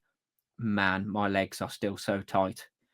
They really haven't recovered at all yet from Saturday's race. So yeah, we shall see how long it takes for them to sort themselves out. But I think that's just conditioning. I've been out for so long; they've not been used to that battering and pounding against the floor. So I go out and run a all-out 10K. It's not going to be the easiest thing to recover from quickly. Yeah, that's going to be it's going to be another tricky day in different ways, because you'll push even harder, won't you? Because you're on the tarmac and you'll be around. You'll be able to get almost into more of a rhythm. Yeah. So in other ways, it's going to be even harder because you won't have done that for such a long time. But it's going to be good. It's going to be horrible and horrific, but it's going to be good. The Telford 10K is the week after the second cross-country race. So we've got a week to recover. Yeah. But you've recovered well because you were doing hills last night. Yeah, I feel okay, but I don't know if we've just got very different running styles, or maybe I could have pushed harder in the moment. I don't think I could, because I felt like I was at 11 out of 10 from the gun. Yeah. I don't know. But my calves, they were a bit sore. But yeah, my one of my hamstrings was worse than the other, and I can still feel it now. But no, it's not really, touch wood, come back to bite me. So yeah, but the hamstrings were the big one for me. It's just the mud and getting to learn to run it. But I bet you a season of cross country would get you fit, wouldn't it? Because you it's 5K effort twice, isn't it? Really? Yeah. You're at that kind of level of intensity for such a long time, and there's zero chill, is there? Like if you nobody uses you as a pacer. Like it's the opposite. It's like, I want to get ahead of you. So if you slow down, you get overtaken. You think, oh, what to do that for? Yeah. I've just worked really hard to overtake them, so you don't want to let anyone overtake you. So it's a tactical battle, really, isn't it? And a new way of running that I think I'm going to really, really enjoy. Yeah. What was ace during the cross country races? I had a few people run past me during the race and go, "Good to see you back running, Brett. Welcome back," and stuff, which was ace. And but I was like, "Cheers, man. Thanks. This is hard." Yeah. They're flying past going, "Well done. Welcome back, Brett. Yeah, this is ace. Yeah. And there's me going, Yeah. It's not very attractive, is it? Like what you must look like in that kind of. But and speaking of not being very attractive, that sounds bad. But you know that guy who's kind of went sort of mini viral this week. I've had a few people who've sent me this guy who fell backwards. Yeah. There's a guy, I think he was a Hales Owen runner. He hesitated, a few people, didn't he? Yeah, he went in the water jump and he sort of fell backwards. Yeah, and he fell back up the bank, I think. Yeah, it's because what happened is, instead of jumping into the water like we all did and then getting out the other side, he stopped and tried to step on the downslope before he stepped into the water, whereas we were all just jumping straight down into the water and back up. He tried to step on the slope, and obviously the slope was just mud, so he put his foot down and it slipped from underneath him, and he just landed on his back on that slope into the water. Well, I saw him on the third lap because he'd slowed down because obviously he was really injured. Well, put two and two together, it must have been him, because the guy I saw with the Hales Owen runner, and I'm sure that was the same guy, and he was running like he'd broken his arm. I'd never seen anybody running like it. He was sort of holding his arm in such an unusual way. I was like, mate, are you okay? And he's like, oh, I just want to finish now. That's what he said. Yeah. And we were at the bottom of the hill as well, so we'd still got about a mile to go. But fair play. It spawns some tough mothers, doesn't it? Yeah, cross country. It definitely does. It definitely. So I'm pretty sure that was the same guy. But Brilliant. Good fun though. Good Yeah. fun. Right. So, shall we just quickly go through a couple of comments from last week? Yes. So,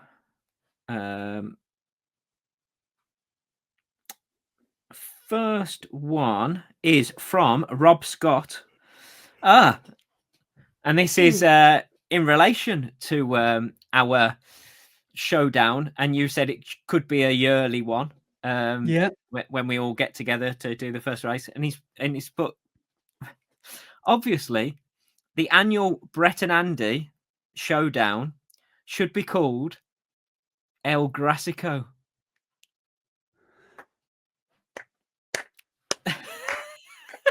That is the best thing I've ever heard in my life. Rob. Oh, that is magnificent. Yeah. El Grassico, yes. Rob, that is phenomenal. Oh, El Grassico, yes. Brilliant. So Yes. he says, on race tactics for cross country, I was having similar thoughts leading up to my first muddy one last Saturday. It went lap 1, out hard.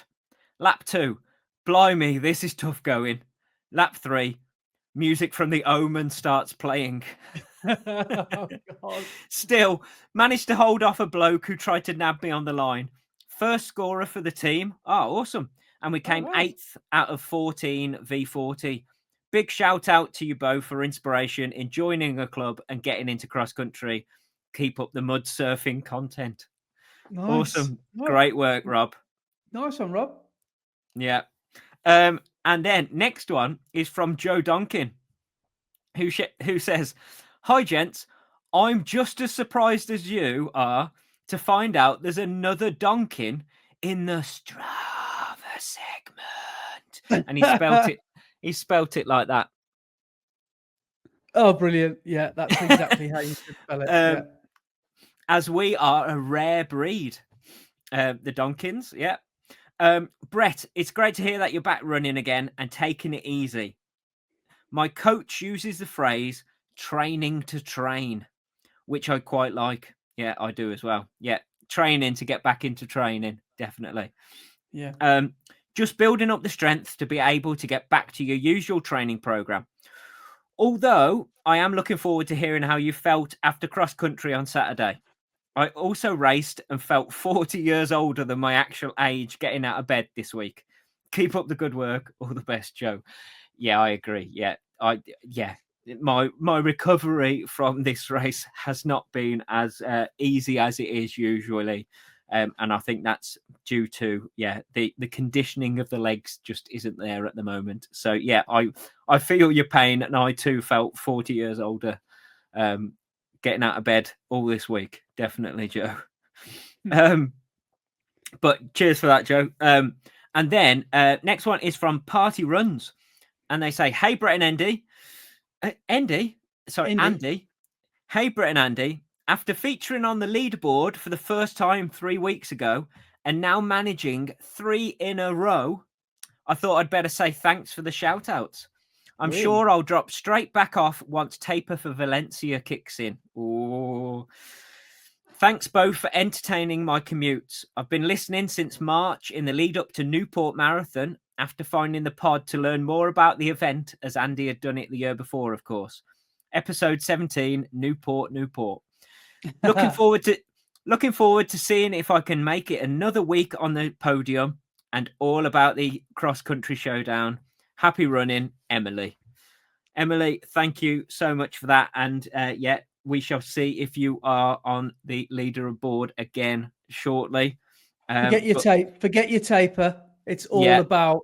So when you finish the marathon in Valencia, you've got to go and do another one. Exactly. But stay in the top of the leaderboard. Yeah. Best of luck in Valencia, and I hope it goes amazingly. And enjoy the taper, because that's the best part of marathon training. All the hard work's done, and you've just got to enjoy it now and get to that start line in one piece. Yeah. Nice one. And then last comment is from Deegsy. Oh, he's back. Yeah. And this is on the episode with Matt. He wrote this. And this is the greatest opening to a comment ever. Oh, all right, lads. Great pod. Blah, blah, blah. Fair enough. Yeah. What a bloke Matt is. The definition of no excuses. Yeah. Cheers for the shout out. Running around Central Park with my brother was a life highlight for me. My brother. Yes. There was Chogan. The race was tough as always. I made the fatal mistake of having a little walk up to the Queensborough Bridge and then couldn't get going again. Definitely the best major, in my opinion. Hopefully catch you both on the start line next year when I'm allowed to run again. So he says New York is the best major in his opinion. Well, he's done a few of them now, hasn't he? Yeah. Kieran, Yeah. So interesting. Oh, brilliant. Well, Yeah, I hope the knee recovery is going well. Knee surgery recovery is going well, Kieran. Yeah. Well, yeah, as you say, once you're able to run again. The fact that you ran all the marathons you did this year with your knee in such a state is so impressive. well as well. Yeah. Yeah. Definitely. So yeah, cheers, Kieran. And nice recover well, mate. Yeah. But yeah, that is all of the comments. Well, for the one, we've got a couple of emails to get through. First of all, we've been to Australia earlier in the podcast. Uh-huh. Now we are going to España. Oh, yes. And can you guess who we are speaking to? Is it who has emailed in? Is it our elevation leader of weeks in a row? Mark with a P. Mark with a P, yes. He says, hello, Brett and Andy. I wanted to apologise for dropping off the climbing leaderboard last week. I know I've let you down. It won't happen again. Well, except next week. And he's put, star, this assumes this email is read on time. I think he probably sent this about 8 years ago. Anyway, a bit of story time. I've been training for a 50K the past months, which I ran today, 16th of November. 2 weeks ago, I ran my last long run of the block, which went pretty well, except for slipping at the end of the run and hitting my knee on a rock. When it happened, I didn't really think much of it, but during the day, it started to swell. And the next morning, I couldn't bend my leg. I got an x-ray at the ER and nothing was wrong. So I was told to rice and be patient and to take 10 days off. I'm a running the red liner. So obviously I completely ignored this. And then the moment I could jog, I jogged. But I missed most of last week. So that's why I'm calling this a very abrupt taper. Next, race week comes and it looks like I can run fine. But my daughter decides it's a great week to bring the flu home. So we all spent the week trying to survive. 10 out of 10 taper, I must say. Race day comes. I've spent the last 2 weeks barely jogging and recovering from a virus. So obviously I go out at the original plan pace and blow up at 30K. Brackets, Oh, no. Shocking. I was considering DNFing at that point, but I thought that my daughter wanted to run with me to the finish. She barely understands what an hour is, so she wouldn't care about me running 4, 5 or 6 hours. I swallowed my pride and switched gears to a barely zone 1 jog and got to the end. We ran it together and had a great moment. We ran in together and had a great moment. Totally worth it. Keep up the good work, lads. I love that Brett is back running. It's way more enjoyable when you're both training. Cheers, Mark with a C. Ace. Cheers, Mark. Cheers. That's awesome. The fact that you decided to finish for the moment to cross that finish line with your daughter is ace, because you could so easily have DNF'd. But yeah, that pulling you along to the finish is awesome. Yeah, and sometimes you know early doors your race is just not over, but the PB's gone. The dream is dead, and it's totally fine because you can make, when life gives you lemons, you can make some lemonade. You know what I mean? You can just make some memories that will last forever. And I bet you, yes, I'm sure you hurt the day after, but that little nugget of, that those few moments running over the line with your daughter must have, they'll live with you forever, won't they? So, that's amazing. Yeah. Awesome. And we look forward to seeing you back at the top of the leaderboard very soon. I'm sure Mark will be way back up there. Yeah, difficult to knock off. He's only off it because of his virus and his basically broken leg. So apart from that, he'll be back leading the leaderboard soon. The last email came in only a few hours ago, which is probably a record for us reading it out. And this is from one of our Donkins. This is from Michael Donkin. Amazing. So, Joe, here's your cousin from, I think, is he from Wales, I think? I think he goes on to say your Donkin cousin, Michael. So he says, "Hi, Brett and Andy. I'm getting in touch after having my name randomly selected in the Strava segment." I love that people are writing in, actually. Yeah, it's ace, isn't it? Yeah. And do you notice how we're calling people out and we're exposing people that don't listen if they don't write in? I love it. Love it. Yeah. We'll never say them again if they don't write in. It was great to hear my name being read out. So here is a little bit about me. I live in Cardiff and I got into running during COVID. Over the COVID lockdown. Over the last few years, I've built up the mileage and gradually improved my race times. This year, I managed to hit two of my long-term goals, a sub 40 10K and a sub 90 half, to go along with a new 5K PB of 18:32. Oh, amazing. Next on the big four milestones, as Andy calls them, is a sub 3 marathon. With a current PB of 3:28, I'm some way off that at the moment. But like Andy, I hope to chip away at the time over the next few years. I've entered the Newport Marathon in April next year, where hopefully, after a good block, I'll aim to run around 3:10 to 3:15. I'm currently subscribed, to the Andy Maguire school of thought when it comes to S&C. So a move to the Brett Elesmore approach might most likely benefit the running. Yes. Presently, just ignore him. You just get stress fractures. Just ignore him. Presently, I'm attempting to run 10K every day for the month of November as a challenge and to keep up the mileage, or should that be kilometerage for us metric folk? On day 21, as I write this, and wishing I had picked February to attempt this.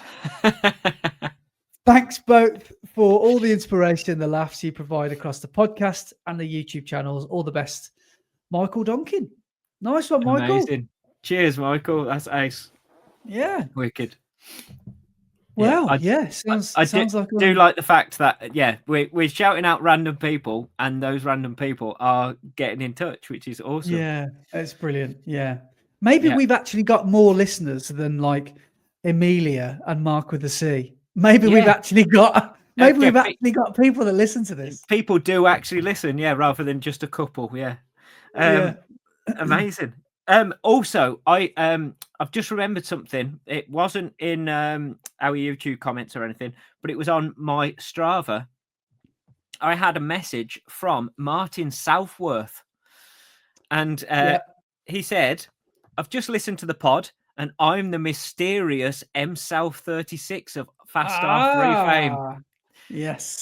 So we found our mysterious M South 36. It was Martin Southworth. Brilliant. Brilliant. So I said I'd let you know that information on the pod this week. But awesome. Right. Is that all of the emails done? Yeah, I think we're up to date now. Ooh. Excellent. So it is time to go to the Strava segment. And topping the distance leaderboard this week. Oh yes, I'm happy with you, Chris Reynolds, because he has run a total of 100.2 miles. Yes, so, well done. Brilliant. Got that exact 100 miles. Got the 0.2 just to make sure, but yes, I love a round number. Well done, nice. Chris. So Chris Reynolds at the top with 100.2 miles. Second is Kyle Blacketer with 76.4 miles.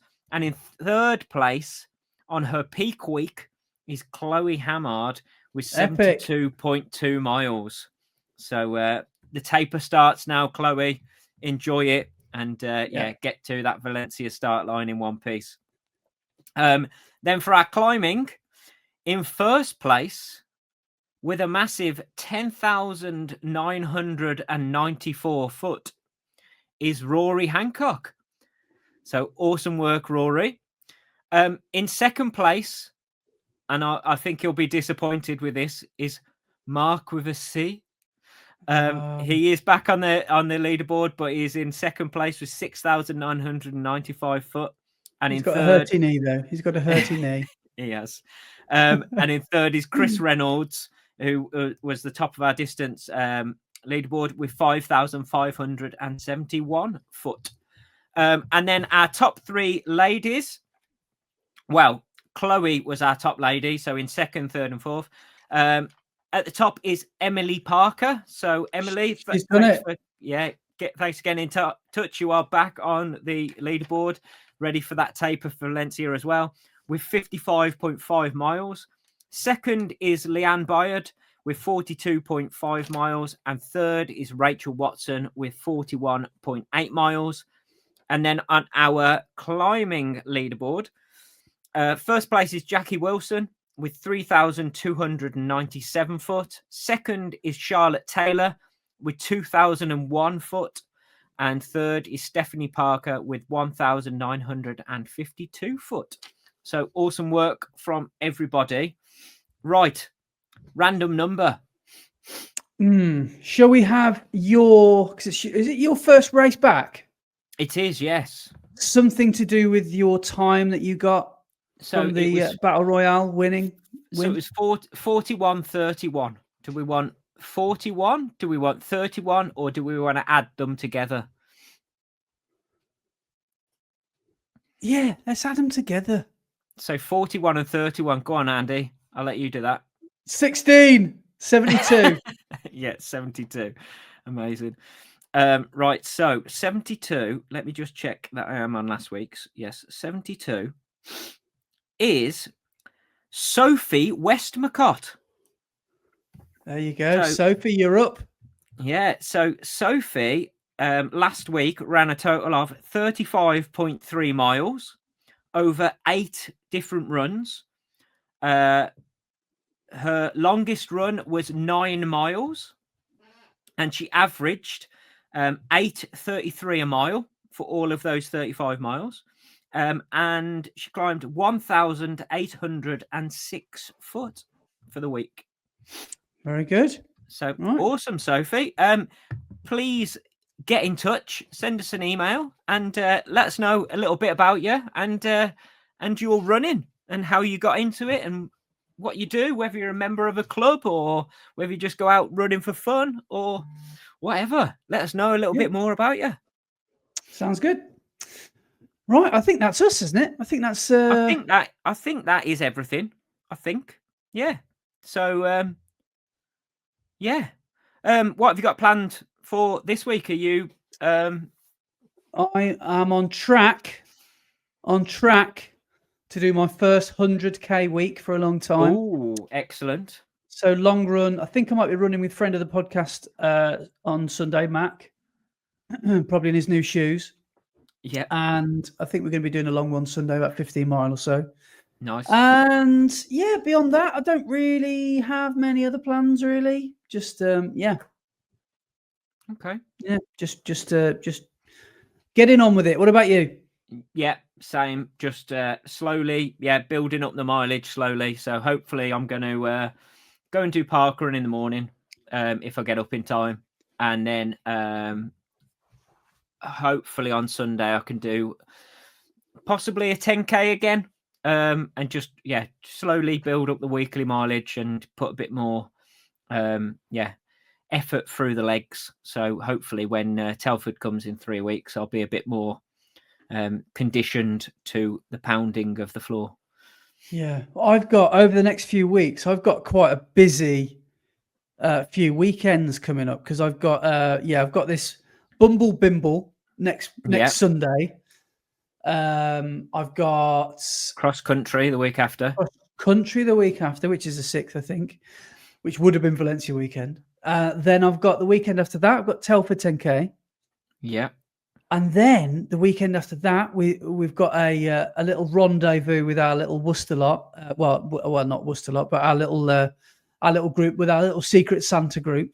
Yes. And I'm going to try and squeeze in somewhere, somehow, a 5K PB attempt as well. Because I meant to ask you about this. Do you fancy the Hereford 10K in Christmas week? Yes.